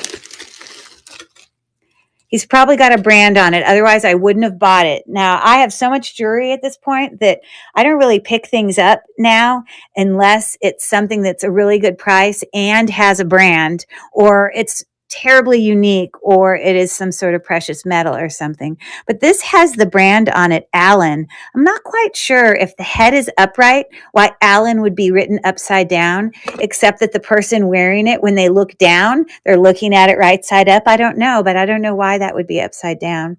He does have a little reticulating eye, some texture. So this is him from the front. You know, a very, very simple, easy cleanup. Hold on one second. Would make him look a million times better. Now, again, this doesn't have rhinestones on it, so I'm not worried about hurting him.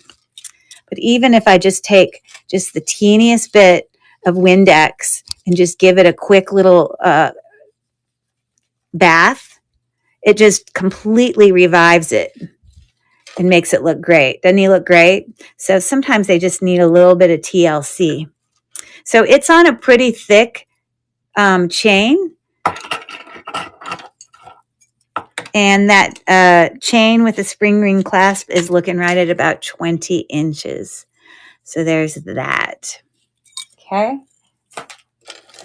I have this very floral looking necklace, obviously.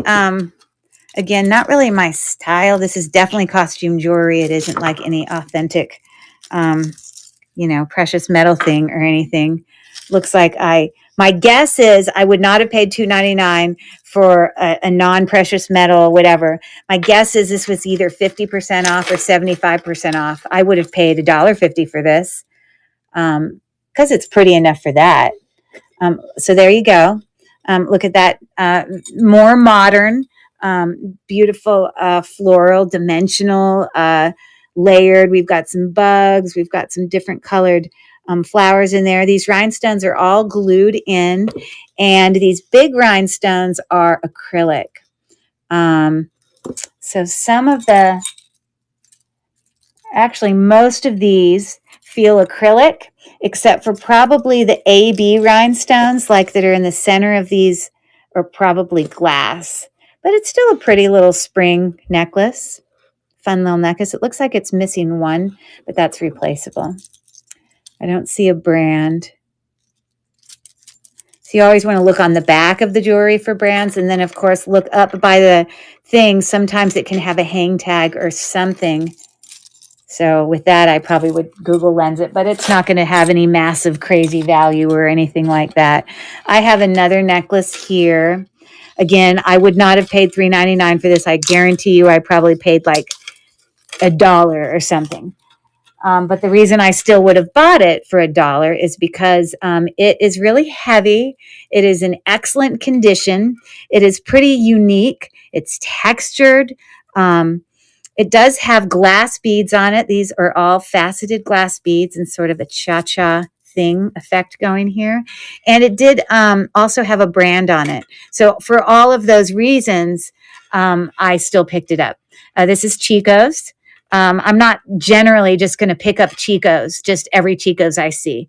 But if I find one that's a great price, that is in really, really good condition, then to me, I think that's valuable and sellable. So there's that. And I don't need to test it. I'm very confident that those are glass.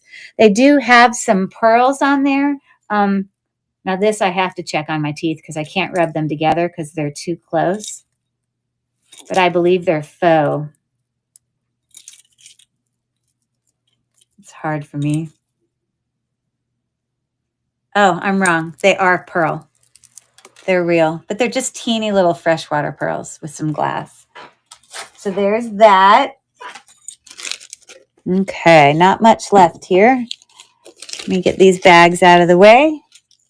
I hope you've enjoyed just looking at me show all this stuff. Okay, so I paid $1.09 for this. It's possible I paid half that because the color that day that was on sale might have been like blue because they put it like 50% off blue. I'm not sure that if that day, if it was. If there's a really expensive blue thing in here, then I'll know it was 50% off because that's the only way I would have picked it up. But even for $1, it was worth it to me because I did see marks for sterling silver. Now, just because I saw sterling silver did not convince me that it was sterling silver until I did other things like testing to make sure if it's magnetic, and it was there. But it's possible that you can have hooks that are sterling as it's marked there, but then your actual earring dangle is not. Now, this earring is in really good condition. So for $1 or possibly 50 cents, I'm not sure because I haven't even taken it off the card from when I bought it. Because they were in really good condition, and the hooks were marked with 925, I thought, okay, well, it's worth just taking it home to see. So, and I'm sure at the time I knew that these were not sterling because it was magnetic, but the hook is also magnetic. Okay, so my guess is I probably picked them up because they were probably half off that. And for 50 cents, that is still a really cute earring. Okay. All right, so there's that. I'm going to take it off the ugly card and maybe put it in one of these little baggies. Give me 1 second.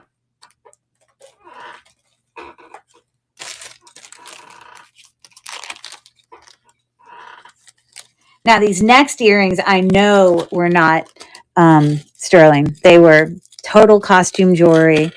Probably something like, Sugar Fix or I don't know.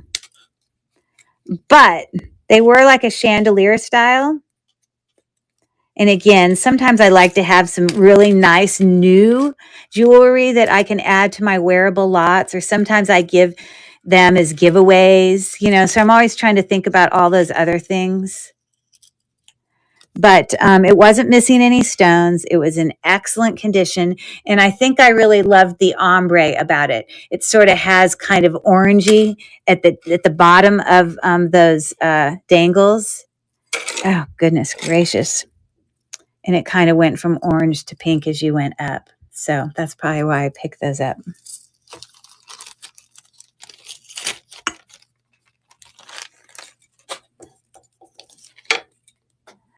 Okay. This just says gem, and that is not my handwriting. So I have no idea what's going on with these earrings. Let me turn this down so you can see. Okay, so the first thing, I bought these, so there must have been a reason. The first thing I would have done is I would have checked for magnet. Now, the whole thing's sticking, but I don't know which part, so I'm going to take it apart. That's sticking, and that's sticking. So in this case, most likely, I probably picked them up because they were in really good new condition. And, again, these are things. Now, it has a mark on it. It says 14 KF or KE. Well, they're not 14 karat gold, obviously, because it's magnetic. This is a case where someone's putting something on there that kind of makes people think it's gold. I'm not even sure that it's cubic zirconia. Oh, this is why I got it, because it most likely is like a white spinel. So they went and put an actual gemstone into a stud. Not really sure why they would have not put it in a precious metal. Regardless of what it says on its mark, if it was gold, it would not stick. Okay? Certainly not to that extent. You might have some very, very, very, very, very slight magnetism sometimes. You definitely can get some magnetism when you're testing anywhere near a clasp, because there are pieces of a clasp that are magnetic. So most of the time, even if you have a sterling silver necklace, if you have like a spring ring clasp, it's still going to stick. But that doesn't mean that the actual necklace isn't sterling. It's just because of the clasp. Now I just dropped that earring. Okay. So anyways, maybe that's why they wrote the word gem, because it is in fact not cubic zirconia. My guess is they're probably like white spinel is what I'm thinking. Okay. So this is Carol Lee. I guarantee you I had dug through this thing and it was half off. So I probably paid, because I would not have paid $8 even for a pair of vintage Carol Lee earrings, because I just know myself. I'd pay $8 for the beautiful Weiss ones that I showed you earlier. But these were in pretty good condition for being vintage. You know, we've got some faux pearls here. Those are acrylic. That's definitely a sound of acrylic. It's in really good condition for a vintage earring. The gold tone is looking great. And of course, you do see the mark for Carol Lee. So for $4, you know, that was okay. That's still quite a bit for me to pay for a single pair of earrings, but I think the condition and the brand name was enough for me in that case.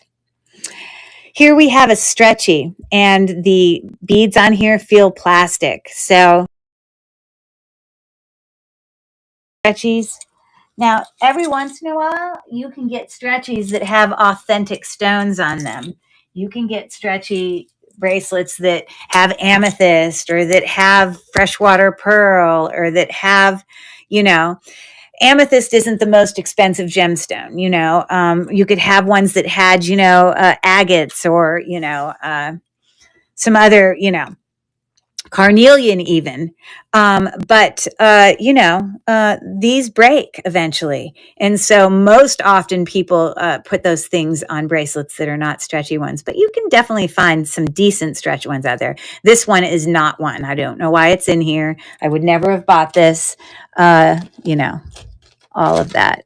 Now, this actually, I think the only reason I bought it, because I usually do not buy watches, is the price. I probably paid either 2 or 1 if it was 50% off. It looks brand new. The back actually has a sticker on it still, like that new. And then it says Premier Designs, which, you know, obviously is a more modern, but known jewelry brand. These are hand knotted, but they are not glass beads. They are definitely acrylic. They are lighter. They sound like they're glass, but they're just not very heavy. They're definitely not real pearls. I suppose they could be glass and maybe a lighter glass, but you see, I'm rubbing them together here and they're really smooth.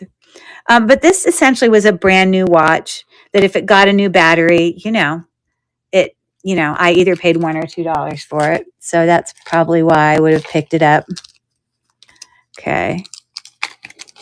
So again, what the numbers you're probably seeing on here, my guess is I probably paid half. Okay. Hold on. I got to look at something real quick.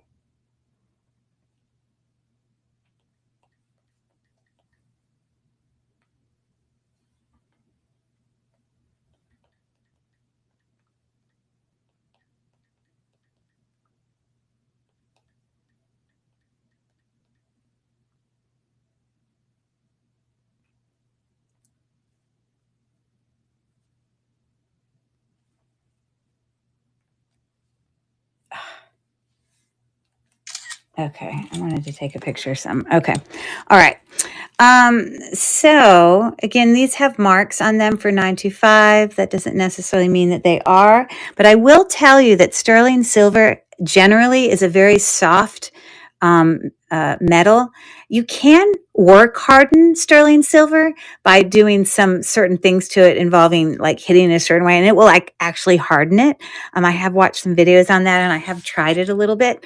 But these are marked sterling silver. We had another set of earrings back there that were marked sterling silver, but they did not bend this easy. The fact that these bend so easy make me feel like that they are more likely authentic sterling. Okay. They are not magnetic. And we have on here some probably real gemstones. This one up at the top, at first I kind of looked at it and I thought it might be some type of um, like cat's eye or something, because it looked like it had an effect. Hold on, I'm trying to look at something. Sorry. People text me and I'm just trying to.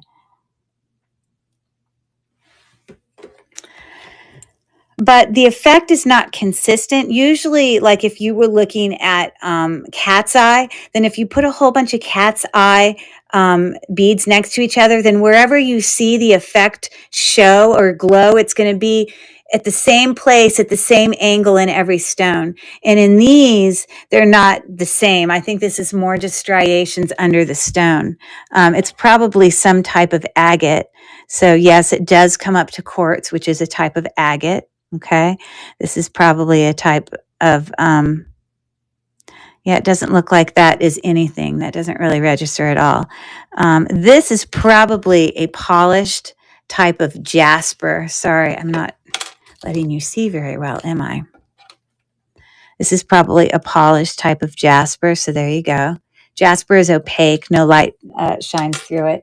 And then that green one with all those kind of striations in it, it's hard for you to see it down there, but that's called malachite, okay? And the striations can be varied. But that's a nice little sterling silver dangle earring that I picked up for $2.50. Okay, almost done here. I have just a pendant. It looks like maybe I paid $1, maybe I paid half off. I don't know. It probably is not sterling silver, but the fact that the pendant was stone and faceted was probably enough for $1 for me to still get it. It's probably a type of jasper. It does go up and respond to the gem tester, but the bail does not look sterling to me, and it's not marked. But that's okay. It still has a really lovely gemstone on it and can still make a really nice necklace. It's not magnetic, but, so there's that. It's cold, it's all the things. I probably paid $4 for the items in here. The only way I would have picked up a bead like this, that are those beads that go on those charm bracelets, is if it was marked sterling. Now, I should say more than that. It doesn't just have to be marked sterling, because you can get fake ones of these all the time that are marked sterling and they're not. So let me tell you one thing about these charm beads that you want to make sure. Troll beads are a very valuable charm like this, these little glass beads, as well as Pandora. There are some other companies that make them that are authentic sterling and glass, but there's a lot of cheapies out there that are fake. Now, when I look in this, here are some hints why I know that this is authentic. Now, first of all, I do have maker's marks on this. It says Ale, which is the mark for Pandora. It also says 925S, which again, we talked about. Just because it has the mark doesn't mean that it is, but Ale being there have been fake Pandora bracelets and charms that I've actually seen that aren't actually Pandora. So you have to be really careful. Then on the other side, we have the word Pandora written around. But here's a big clue about why I feel like this is authentic. Inside the inside of the bead, you actually can see kind of the little marks that go around where someone would be twisting this bead onto a bracelet. And, if you have the fakes out there, the fake Pandoras, obviously I could test this as well and know that it is genuine sterling by actually doing an acid test on it. But the fact that I see those little screw marks on the inside is a huge clue that I believe that this is authentic. I will tell you one thing that you can notice about the inside of these beads that will tell you that they're really not real is when you see that there's like a cap on the end. It might even have a 925 on it. And then you see a cap on the end, but the metal does not go all the way through the bead. If you look under a loop and you look into the inside of the bead, and it looks like it's a cap that ends about here and a cap that ends here, and then it's just like glass, then those are just fake caps that they stuck on these and they put a 925 on it to trick people. So you just want to pay attention to all those little details when you're doing it. So there is a Pandora bead. These do have value. They are resellable. They're authentic. This is most likely not sterling silver. It doesn't really look it. And, it is not magnetic, but I don't know. I may still test it. But this does have a really lovely glass bead on it that, to me, when you look at it under the loop, it almost looks like Murano glass, because it does have some really beautiful kind of gold copperish things swirled into the bead, which is not uncommon for some Murano beads. And the fact that this cap on the end of this bead is brass and old looking kind of gives me the hint that it's possibly authentic, made in Italy Murano. But I don't know that for sure. But this is what I believe could possibly have happened on this. You might have had a vintage earring that someone replaced. You see, this is silver tone and this is brassy. We might have had these beads, and then someone may have replaced the whole earring hook on it. I don't know for sure. It's possible. They are definitely glass and beautiful. I don't have a way to prove that they're Murano, but those caps and that brassiness is very Murano-like. They do it in a lot of their hand-knotted necklaces, their glass necklaces. So that would require further investigation. But for $4 for both of those, I can understand why I paid for it. Oh, this is literally a 14 karat gold, literally, bracelet that I found in the bin. You can see I've already tested it. I know this to be a fact. I paid half of $5. So I would have paid $2.50 for this. Now, this is not terribly heavy. It's not uncommon with gold things, especially, bracelets like this, that this gold is most likely hollow. If this was full gold heavy, this would be much heavier, but this is probably hollow. Now, another sign for me that showed me that it could have some value is it did have some safety hinges there.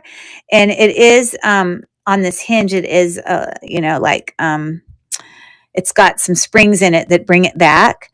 But then the next thing for me is to look. I obviously at some point found a mark for gold, which still wasn't enough for me to buy it, because again, half the time I don't believe the marks. I have to test it.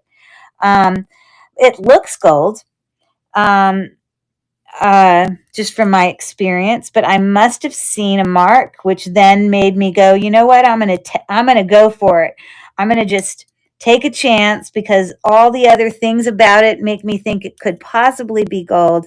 But my guess is somewhere on here, there's probably a mark for gold, and it might be on the part here where it opens. So give me a second.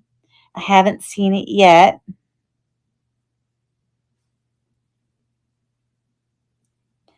But, oh, I see it. I see it. And yes, it's marked 14K Italy. There's a little mark right here. It's round, okay? And so that was enough for me to go, okay, it's not magnetic. There was a mark. I never believed the marks. I got to take it home and acid test it. This is just what's going through my brain when I'm hunting and I'm, trying to make a decision when I'm out there on whether or not I want to pick up something. Anybody popping in late? This is just a haul. This is just the end of a haul. That's all I've done tonight.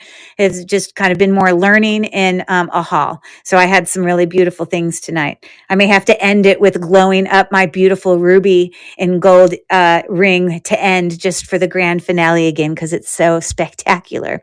Anyways, so I went ahead and picked this up. It had the marks. It was not magnetic. It had the quality, it had the safety clasp enough for me to go, you know what, for $2.50, it's worth me taking a chance. So I took it home. I acid tested it. It was authentic gold. But again, just because it's marked gold doesn't mean it is. You guys got to test it. You got to check for all those things. All right. So here's a pair of what appears to be little swirly earrings. Most likely a part of this was sterling, or the hooks, or I wouldn't have picked it up, or it was something like 50 cents and I thought it was a nice thing to add to a wearable lot. But let's see. So yeah, so those are magnetic, so those are definitely not sterling there. It's possible that the hooks they do look like they have some tarnishing on them. It starts to turn black and gross, and I could take my tarnishing cloth. Again, as I mentioned earlier, sterling silver is pretty soft. This potentially could be a sterling silver hook. The only reason I would have bought it would have been because they were in great condition, and it would have been a nice 50-cent piece to throw in a wearable lot. So I think that they're not sterling silver, the hooks, because the two look different, and one of them looks like it's got some brassiness shining through. So my guess is it must have been like a super good deal, and I thought, they're still pretty, and it's something I can add to a wearable lot, or change the hooks on it and do it as a giveaway. So that was my thought there, what my brain was doing. Okay, this is probably amber. I would not have picked it up, just random plastic beads, unless I had the guess that it might be amber. Now, I don't think at the time I had a black light with me, but this looks like a very, very old spring ring clasp, Trifari marked bracelet. I don't know that Trifari made jewelry that was actual amber. Last night in my Trifari show, if any of you weren't here, you can go back and watch that video. I did do a sale of all Trifari all night, and we did some learning and did some other things looking in a book. But I did have some, well, they were amber colored. They kind of described them more of a tortoise shell looking earrings, but they were faux. So my guess is these are probably faux too. But even with that being said, if it's still vintage and authentic Trifari and still has some faux things on it, it still does have some value, because Trifari holds value. This more specifically, with its mark there, is Crown Trifari. Definitely a very vintage spring ring clasp there. I don't want to turn all my lights off in here because it will take too long, but I'm going to go in my closet real quick where it's dark, and I'm just going to shine my black light on it and see what reaction we get. Amber will fluoresce under black light, so I'm looking for it to turn like it's obviously brown as it is now, but if it is amber, then it will give me a yellowish or kind of a milky yellow, milky light green, like it's very, and as I'm shining the light on these beads, it has no reaction at all. So these are definitely faux, but just definitely just a vintage Trifari necklace. I guarantee you I did not pay $8. I wouldn't have. So it was probably half off or something like that, which I'm actually still surprised I bought that. It must have just been, it was Trifari, but I still am surprised I would have bought that for that. So maybe for all I know, it was 75% off. I don't know. Okay. So, I'm loving one of my beautiful finds today. Isn't it so pretty? So that was, I think that was blue, topaz, and white, either white spinel or white topaz. They are not cubic zirconia. It was a find I got today at one of the stores I was at for my haul, and it was real. Yep, and they didn't know. It is actually 925 marked it, but then I also tested it. White, not white sapphire, white topaz stones, or possibly white spinel, and then blue topaz. It's so pretty. It does. I think it looks good on my hand. I have really skinny fingers. It's a beautiful cocktail ring. And so this is a pretty big ring for me. So I like more dainty things, but I still like it. So this might be a keeper. Of all the things I got today, that I showed at the beginning of my video, I won't keep all of it. I will sell most of it. But a few of my favorites I'll keep. Okay. I definitely picked this up. This is marked, it is gold filled, 1/20th, 12 karat gold filled. It's on the spring ring clasp. Here's an example of what I'm talking about how, you know, gold filled things, such as a very dainty thing, you're not going to get much magnetism to them. But when you're talking about the clasp, you're going to get the magnetism because the things inside those clasps are magnetic. So although you can have a true sterling silver, a true actual gold or gold filled, the clasp will still give you a reaction. Now, this entire beautiful little filigreed, very dainty necklace here is all gold filled. It is marked on the actual necklace too, I think on that circle down there. And I probably just picked it up for a few dollars. It says DEC, whatever that means. And then it says 14K gold filled. Now, they're probably not ruby, although they look like ruby. They probably didn't put a true ruby in a gold filled thing, but we'll check it. It's probably just maybe it's just a spinel. I mean, the spinel comes in lots of different colors, so it is an authentic gemstone. It is not garnet. Garnet would be much more. Garnets look more kind of a burgundy, sometimes of a burnt red. Red, but sometimes a little more orangey. This has the color of ruby. Ruby definitely is red and then kind of that pinkish red. But I believe that these are probably like a spinel. They just don't go up high enough to be a ruby. But anyways, it is a real gemstone. The reason I put it in multiple bags is because it like caught around this. The chain was like catching on everything. But I'm sure, so this was my little trick. I put it into the bag and just closed it mostly. Oh no, hold on. Let me tell you what I did. That's backwards. No, I did not do that. I put it into the bag and I closed it mostly. And then I folded that up. So it just got tangled on itself really easy.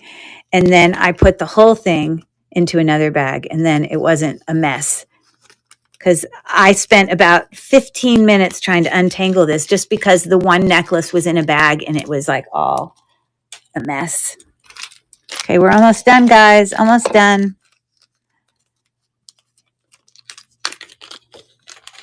Okay. These are very heavy. They are not sterling. They don't look sterling. They don't feel sterling. Bergere, Bergere, obviously a very vintage brand. I'm honestly not quite sure why I bought them because they show wear.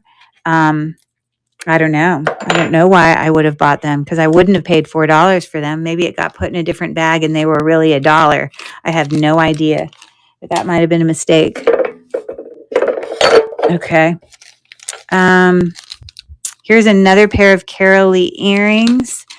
I would have paid for half that. My guess is I probably did a Google Lens search to see that the value of these were at least, because if I was going to pay $5, that's still pretty significant. These are in excellent condition. A faux Baroque pearl bezel set, Cabochon-ish, I guess you could still consider it. And that enameling around is just, looks brand new. Here's the back. And these are so new that even those little rubber things, okay, that part shows some dirt on it, but generally it looks pretty darn clean. And the Carolee mark is written under there. A lot of times it's written on this claspy part. But so there you go. I probably Google Lensed it and it saw that it had, value in the area of $20 to $30. Otherwise, I wouldn't have picked them up for $5. You see, here's a random bag. So it's possible things got put in other things. Here's a teeny little shell ring. It is authentic shell. It's cold. All the things. Here is, let's see, $2.99. I probably wouldn't have paid $2.99 for this necklace unless it was half off. I know myself. Because this clasp does not look sterling to me. It looks tarnished, but I don't know. It's possible it might be, but it's definitely very artisan looking. We've got all the wire wrapping there on that briolette stone hanging out there. But it is authentic glass, potentially a type of quartz, maybe carnelian. So that might have been why I picked it up. I'd have to test this to determine if that's sterling. But let's see. Carnelian is a type of quartz, so we would get some reaction. But this, it's not going up a lot. It's going up enough to say I think it's more than just glass. I'm not sure. Carnelian usually goes a little higher than that. It's, like I said, into the quartz arena. But these do look like natural stones in that they have some variation. But you see, that doesn't go up quite as much. So it's possible it's glass. I don't know. So there's that. What are these? What do we have here? There's no way I paid $3 for this watch because I just usually don't buy watches. This is a pendant watch. I have no idea if it works, but it's got a picture of a lady, a very fancy lady in a dress looking to the side. This has been beat up quite a bit. It needs a battery. Don't know why I would have this. This is not sterling silver. It just is enameled with all these colors. Doesn't have any marks on it. Even the bail is not sterling silver. So to be quite honest, I don't know why I would have bought these unless it was like, had something else in it with it that I already took out, or was like 75% off and it was only like 75 cents. I don't know. I don't really know why I bought that. Usually I know myself. I know why I bought something. Here is a stretchy. I usually, like I said earlier, don't buy stretchies. These are chips, probably just variations of quartz. And it looks like it may have some mother of pearl in there. There is definitely some luminance in those. So they might actually be. They don't really look like shell, but they definitely still have that. They might be chips of some type of maybe cat's eye, because cat's eye definitely can give you that. It's called an effect. You can see it here in this one. But then again, all these beads are different shapes, so the effects go in all these different directions, so it's not going to be consistent. Okay, so we have a random cufflink here and just one. So this had to have been something, because there's no reason I would have paid to buy one cufflink. So let me see if I can see any marks on this that were anything identifying. You see, it says WEHC.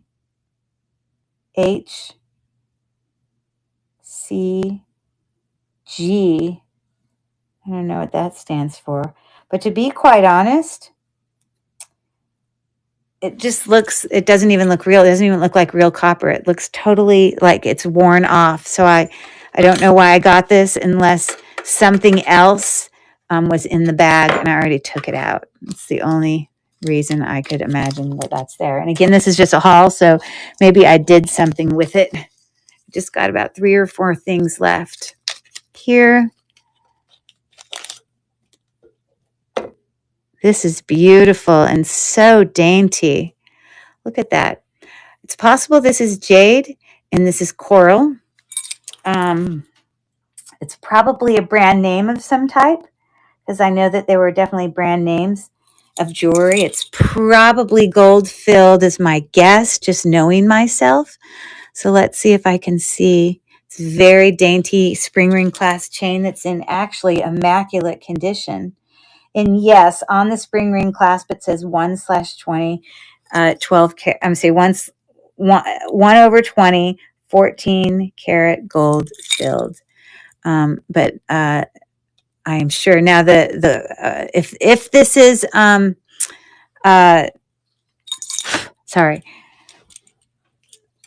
This is probably jade, probably nephrite jade. You can see we get a reaction there. Um, I don't believe that. Um, oh God, no! My coral shows up on the gem tester. I don't think it does. So even if that was coral, I don't think it would show up. So, yeah, you have to determine coral from a different way. But anyways, that's a pretty, very dainty, very vintage little necklace there. Oh, look, on the outside are all the things that I just told you, and I didn't even know. Gold-filled necklace, coral, jade, rose drop, everything that I just told you. Okay, I kind of know what I'm doing. Here is a pair. It looks like I paid $1, possibly half off. The only reason I may have bought these is because they might be sterling silver. So they are obviously a very, very simple stud. And yes, they are marked with 925. And they've got a brand, Boma or Boma, plus 925. Nothing too highly fancy or valuable. I mean, even if they are sterling silver, but they're worth $1. I could sell them for, $3, so I can understand why I picked those up. Here we have a clasp that I obviously already knew is 925 because I probably wrote that on there when I brought it home. I guarantee it. I didn't know it was 925 before I bought it. That's my handwriting. So this is a cute little pendant. It's got a little like an Asian kind of boat on there with like a dragon on it. Nowhere on it does it actually say 925. Not even on the thing, but that's not uncommon. You can still get things, but I have already tested it and it is 925, which obviously it's not magnetic. It's possible the spring ring clasp, the pendant jump ring there could be magnetic, but hopefully not because I want them both to be. It looks tarnished, like everything about it looks sterling. So there's that. I have these very dainty, simple hook earrings. I have them marked here as 925. Looks like I probably paid half of 5, which is 250. I've already tested them, so I know that they are. They look very tarnished. So there's one clue. The metal is easily pliable. That's another clue. The color of the tarnishing, authentic, is another clue. They do have some marcasites there. See these simple dangles, and it's actually got a bezel set, little teardrop dangle right there. That looks like it could be like an aquamarine or some light blue stone. But no, in fact, it just is glass. But that's okay. You can have lots of glass things still on sterling silver. It's got a little ball in there kind of reticulating. So those are cute. Very dainty. The kind of thing I would wear. Okay, well, here you go. I bought this for $4 and it's 14 karat gold and 925. I've already tested it. My handwriting is on there. I'll tell you this. I remember, and I've done this. So the outside layers of this neck ring are 14 karat gold. The inside roping portion of this ring are sterling silver. Obviously, the person selling it was not aware. I did not buy it because there were marks for sterling silver. I don't remember ever seeing any marks. I'm looking at it now, but I was just using my own experience and what I knew about it to, determine, I think for $4, I may take a chance. I probably Google lensed it. I probably found other rings that looked identical, that were in fact gold and silver. And that's why I just probably bought it, and it worked out because it was. So there's that. That's what this whole, reselling thing is you just got to take a chance. Sometimes you just don't know. These are most likely sterling silver. Otherwise, there's no reason I would just randomly buy hoops, because I just, they're around constantly in so many, like lot bags. So I'm looking here for any marks for sterling.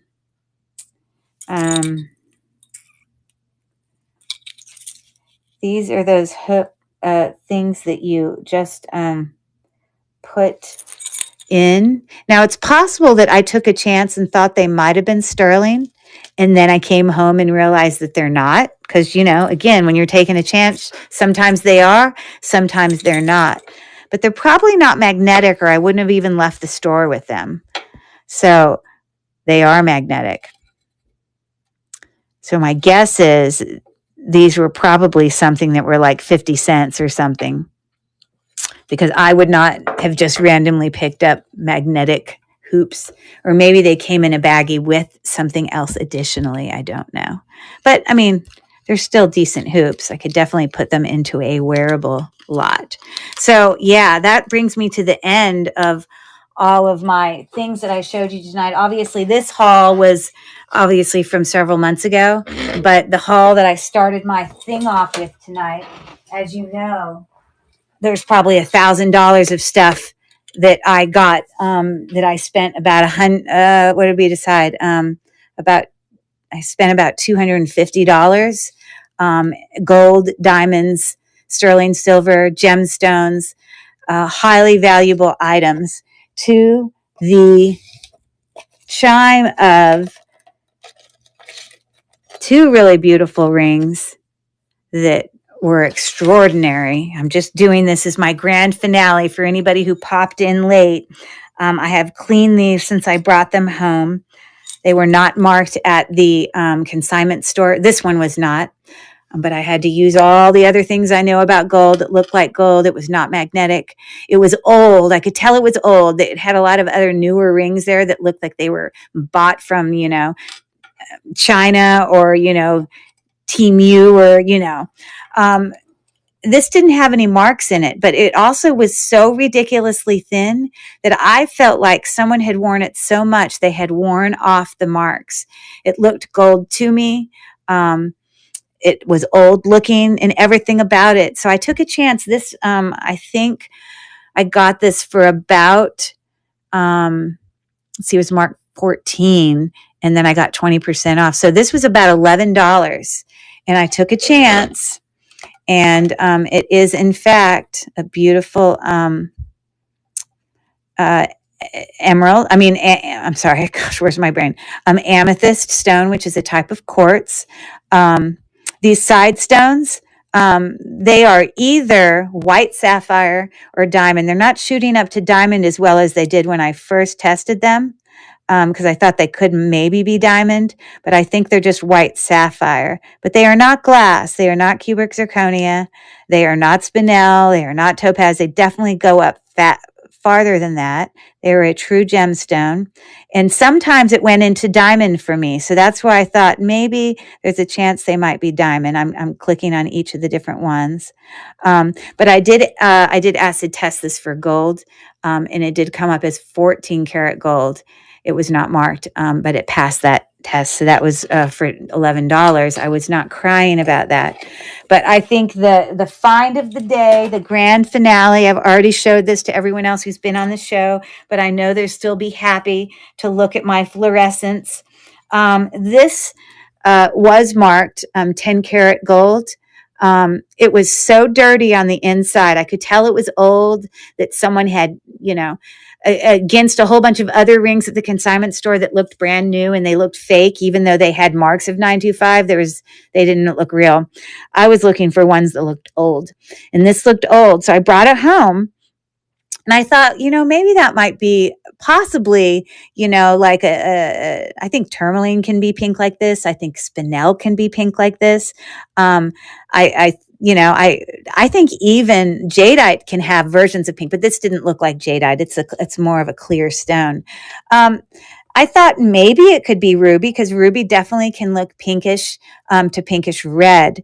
But sure enough, when I brought it home, and here's your grand finale, and I'm going to fluoresce it for you so it can blow your brain. Like, you'll be like, oh my gosh.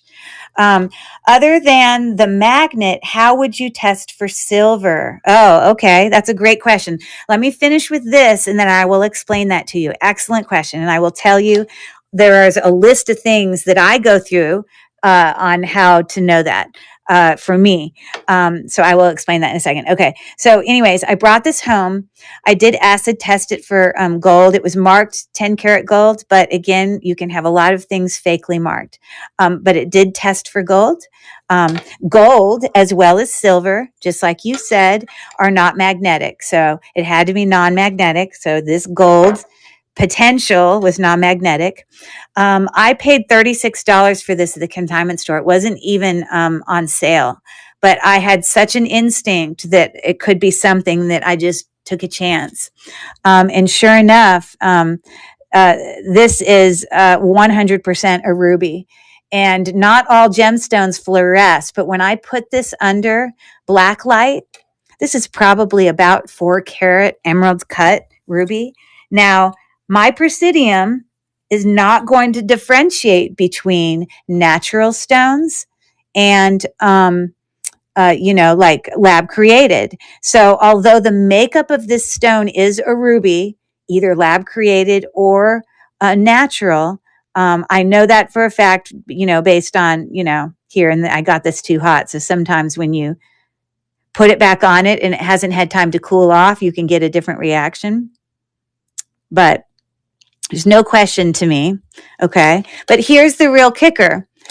Ruby will fluoresce under a black light. Not all stones will. There's only a few that do. Sometimes diamonds do. Definitely rubies. You can get alexandrite that will. But I'm going to just take you into the other room real quick, and we can almost end this. But I will come back and answer Amy's question about what I do. Now, I don't know, Amy, if you're a reseller or if you're just kind of somebody who, buys jewelry for yourself or for gifts. But it's even neat to be able to talk to fellow resellers because everybody has their own tricks of the trade, and it's nice to learn off each other. I'm literally bringing you into my guest room that I haven't changed the sheets on because my son was home for Christmas. He's in college. Here's his black belt thing. But I haven't put it back together yet. But I came in here because it's dark. I didn't want to turn all the lights off in the room I was in. So I have the ruby ring right here on my finger. And ruby will fluoresce under black light. So now the challenging thing with this black light or any black lights is when I shine it right on it, the actual light itself also will, when you're looking at it through the video, it'll fluoresce, but you'll see the yellowness of the light. Sorry for the candy wrapper there. But when I look at it under light, I don't see the color that the light does. I just see the pure fluorescence of the ring. But I mean, it's glowing the whole thing. So the best way for me to show you that it's fluorescing is to shine it just next to it, where the light isn't directly on the stone like I'm doing there. And you can see the fluorescence there that you get from that beautiful ruby. So, look at that. So that's why I'm shining it on my knuckle rather than here, because look what happens when I shine it on there. Now, when you see it, it looks kind of yellow and like, wow. But as I look at it, it looks red and fluorescent. Okay. So the reaction that I'm getting is under my eye looking at it directly is different than what you're getting. And here, I want to flip this ring around to the other direction. And okay, hold on 1 second. I'm just flipping it around. Okay. So that's when I do it right on it. So that's why I'm just going to come off to the side just a little bit so you can see that fluorescence. So anyways, yeah, that brings us to the potential that, okay, if we know it's gold because I've acid tested it and we've done all the other things. We know it's a ruby because we've tested that.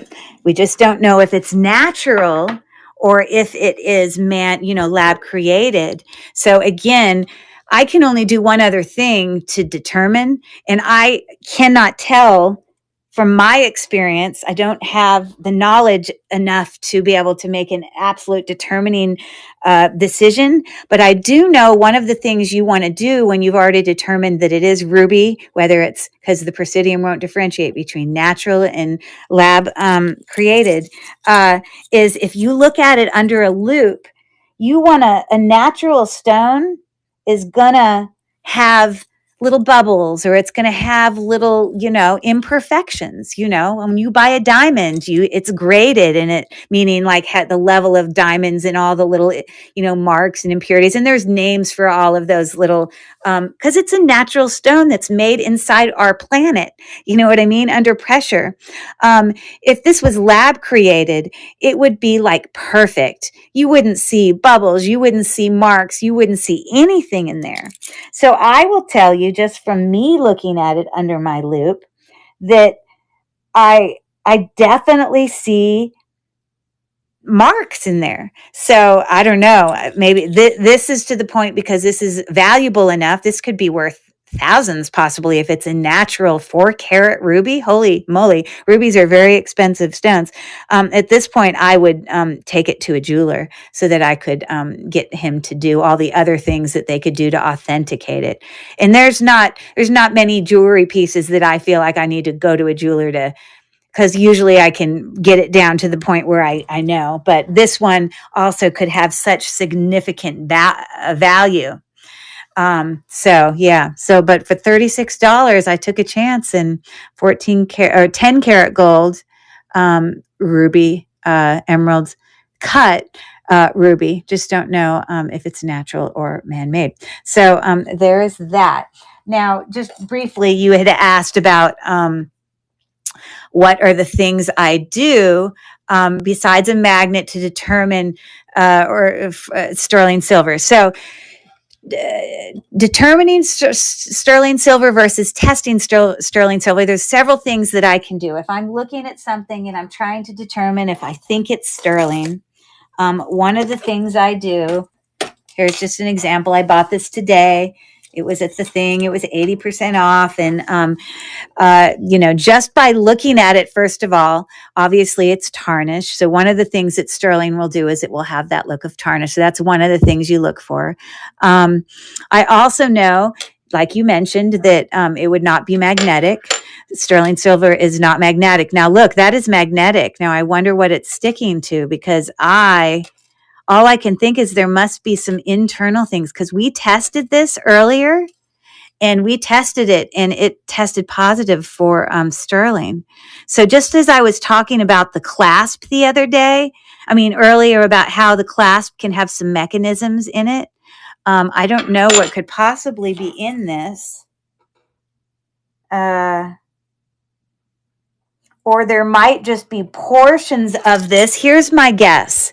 If you look at the construction of this, there is a back panel that's like a piece of flat right there that is a piece of metal. And then on top of it, you have this roping, and then you have the bezel set. When I tested, I think I was scratching the roping, because it did test positive for sterling, but so it shouldn't be magnetic. But so this is a terrible example. I don't want to go into the long story of that. But it should not be magnetic. So let me get another thing, so we don't have a big confusing thing here for you while you ask me this question. Here's some silpata earrings. I know that they're sterling. Silpata is always sterling. They are marked with a silpata maker's mark right there. So non-magnetic, okay. The ability tarnish, not that you're taking a rag with you all the time, but it on my rag here I'm going to go to a part that's yellow, and that now these are pretty decently clean, but I should be able to rub off tarnish onto my cloth, which I have. You can see.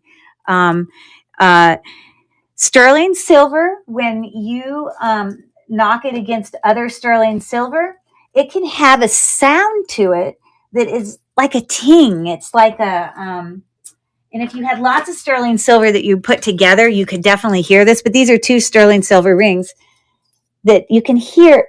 There's a ting to it that has a certain sound to it that is sterling silver. I could take other metals that when I put it together, They don't sound like that at all. Here is some sterling silver bracelets that I bought. So we can put those together and you'll hear kind of that same high-pitched ting. My friend Carrie, she's probably not still in here. She's probably asleep. But she buys a lot of sterling silver charms for charm bracelets. And the reason she loves to buy them is because she loves the sound that they make on her wrist. Because, again, that sterling silver gives you a sound. These are two different bracelets. But, again, you can hear that very high-pitched ting about it that is a different sound than other metals than you would get. Here's a random costume jewelry, not sterling silver metal, that sounds different. This sounds different than this. This is it's very distinct, okay? So that's another thing you can look for. Another thing about sterling silver that can be a clue is it can definitely give off a certain scent sometimes. You see, I have tarnish rubbing off on my hands here just from working with sterling silver tonight. But I'm just going to rub this a little bit and then I'm going to smell. And sterling silver definitely has a scent to it. It's hard for me to describe it to you, but that is another thing that you look for. You're obviously going to look for maker's marks, but just because it has a mark of 925, there are so many fakes out there that I never believe them. I always test because there's lots of things marked with 925 that are not. So let me think. And then obviously I do acid testing. And so, I already did some tonight. I'm not going to do any more, but I buy acids that are very dangerous. You've got to be really careful with them. But there's certain results that you get when using certain acids when you have authentic sterling. You can acid test with two different acids for us to determine sterling silver. You can either use a sterling silver acid that comes like burgundy. I'm out of it. I don't have any in here. Or you could use 18 karat gold acid. And when you scratch a sterling silver item onto here, I'm going to do it for one item for you just to show you. I'll do these Zapata earrings. And then I'm going to do it for an item that's not sterling, like this faux jewelry here, okay? And when you have a genuine sterling and it only works with 18 karat gold one or the sterling silver one, I rub this one on a black stone. Okay, so I'm going to do a scratch here. I'm not going to press too terribly hard because sterling silver is very pliable and it can bend easy, and I don't want to deform the thing, and I also don't want to damage it. So try to scratch in a very indiscreet spot. But then in addition, you want to look the spot that you scratched and you want to look under your loop underneath it. And I'm going to look for any brassiness under where I just scratched, like copper, like brown, because that's going to tell me that it's got a covering that's a silver tone, but underneath it is other metals. If it's actual sterling silver, the only thing you're going to find at the point of where you scratched is more silver. It's going to still look the color of silver. So it did, in fact, still look silver. Now, when I do this one, it's probably, when I scratch this is metal. It's a type of metal. It's not sterling silver.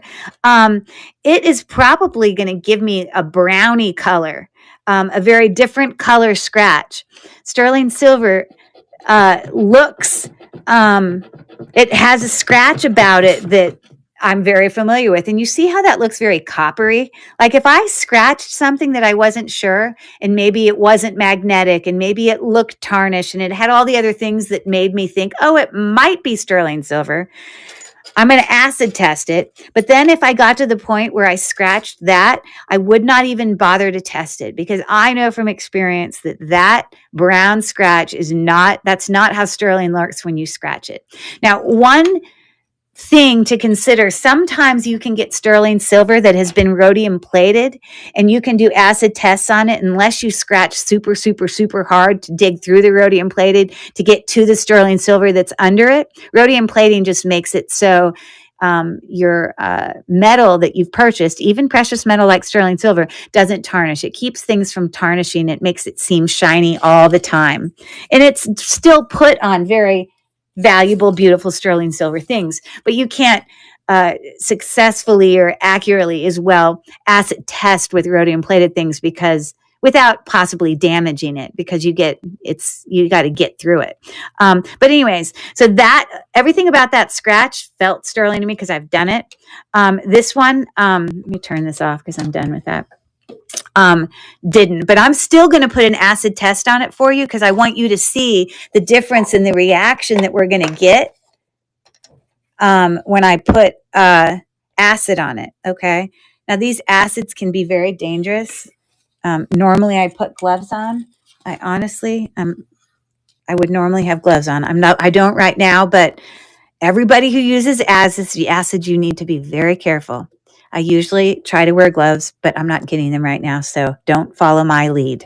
Okay, so I'm going to put a drop on here, and what I'm looking here is for that on the scratch to turn like a milky blue, and I will bring it closer here in just a second.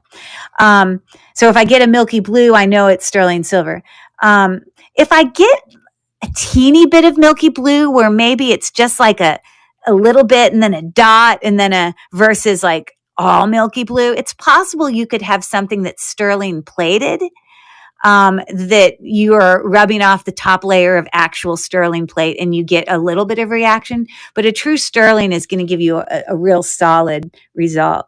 So I'm going to put that there. And again, you can see already that, and you know what, as I look at it, I don't love this scratch because although it looks milky blue, it doesn't look as solid as I want it to look. You see how you can see it's not, and I know that they're solid sterling, but that just means that I'm actually going to grab a different stone here because sometimes this stone is quirky and this other stone does better for me. So I'm going to do it again. I want you to see a really solid blue line, okay? You want to try not to damage your thing.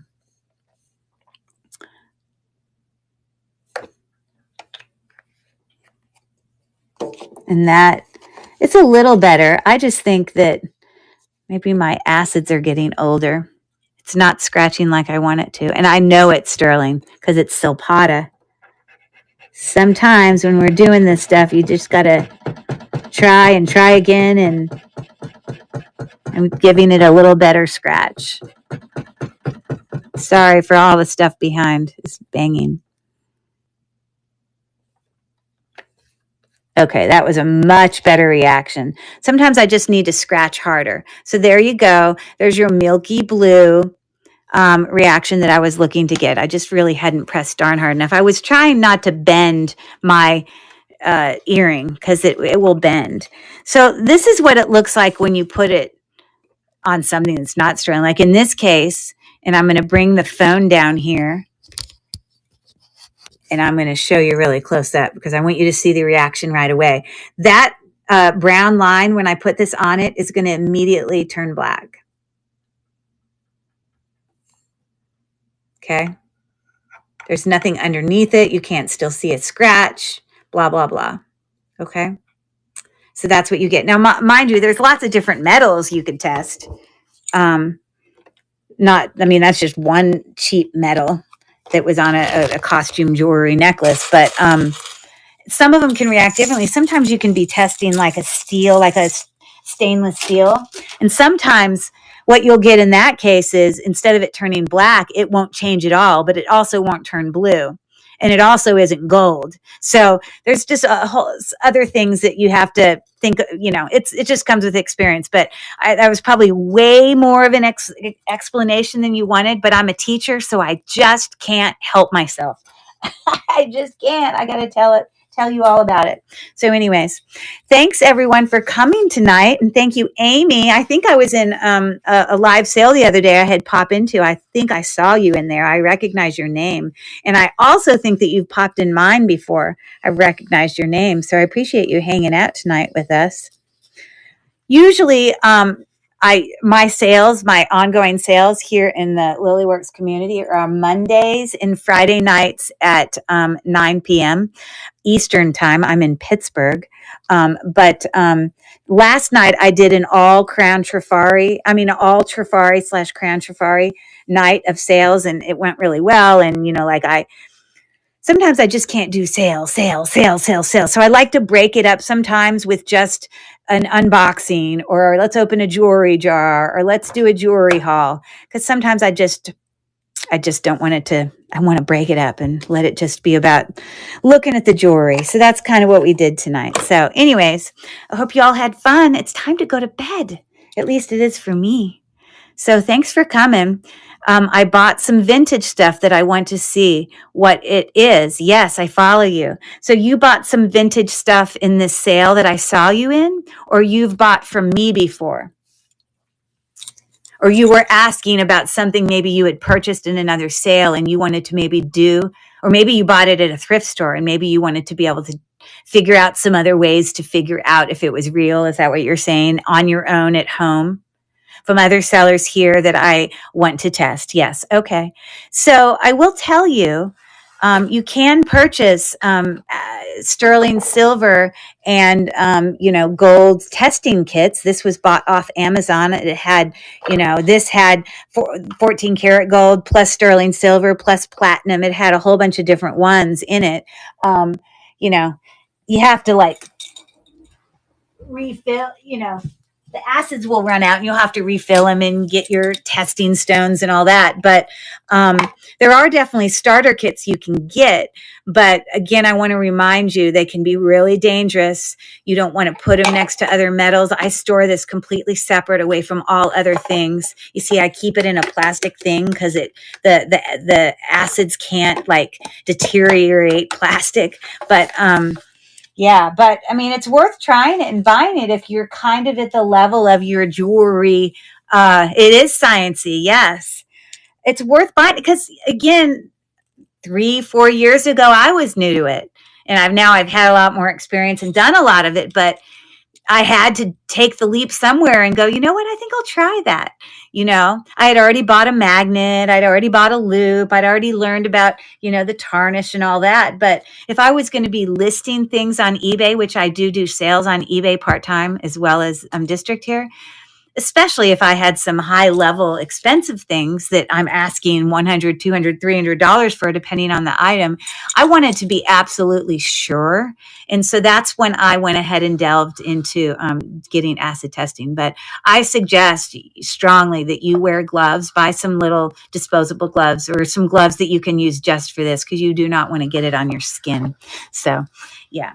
So anyways, well, good luck. Feel free to reach out. You can always message me since you follow me. It's easy. If you had a question about anything, I'm happy to share any advice I have. So anyways, thanks for coming, and everyone have a good night. Later, guys. I'm doing shipping tomorrow. I have lots of things to ship out from my last 2 shows. So everything's going out tomorrow for all those people who had bought. And my next show is going to be Friday night at 9 p.m. Eastern. Y'all have a good night. Take care. You're welcome. Nice meeting you, Amy. You're nice chatting. Bye.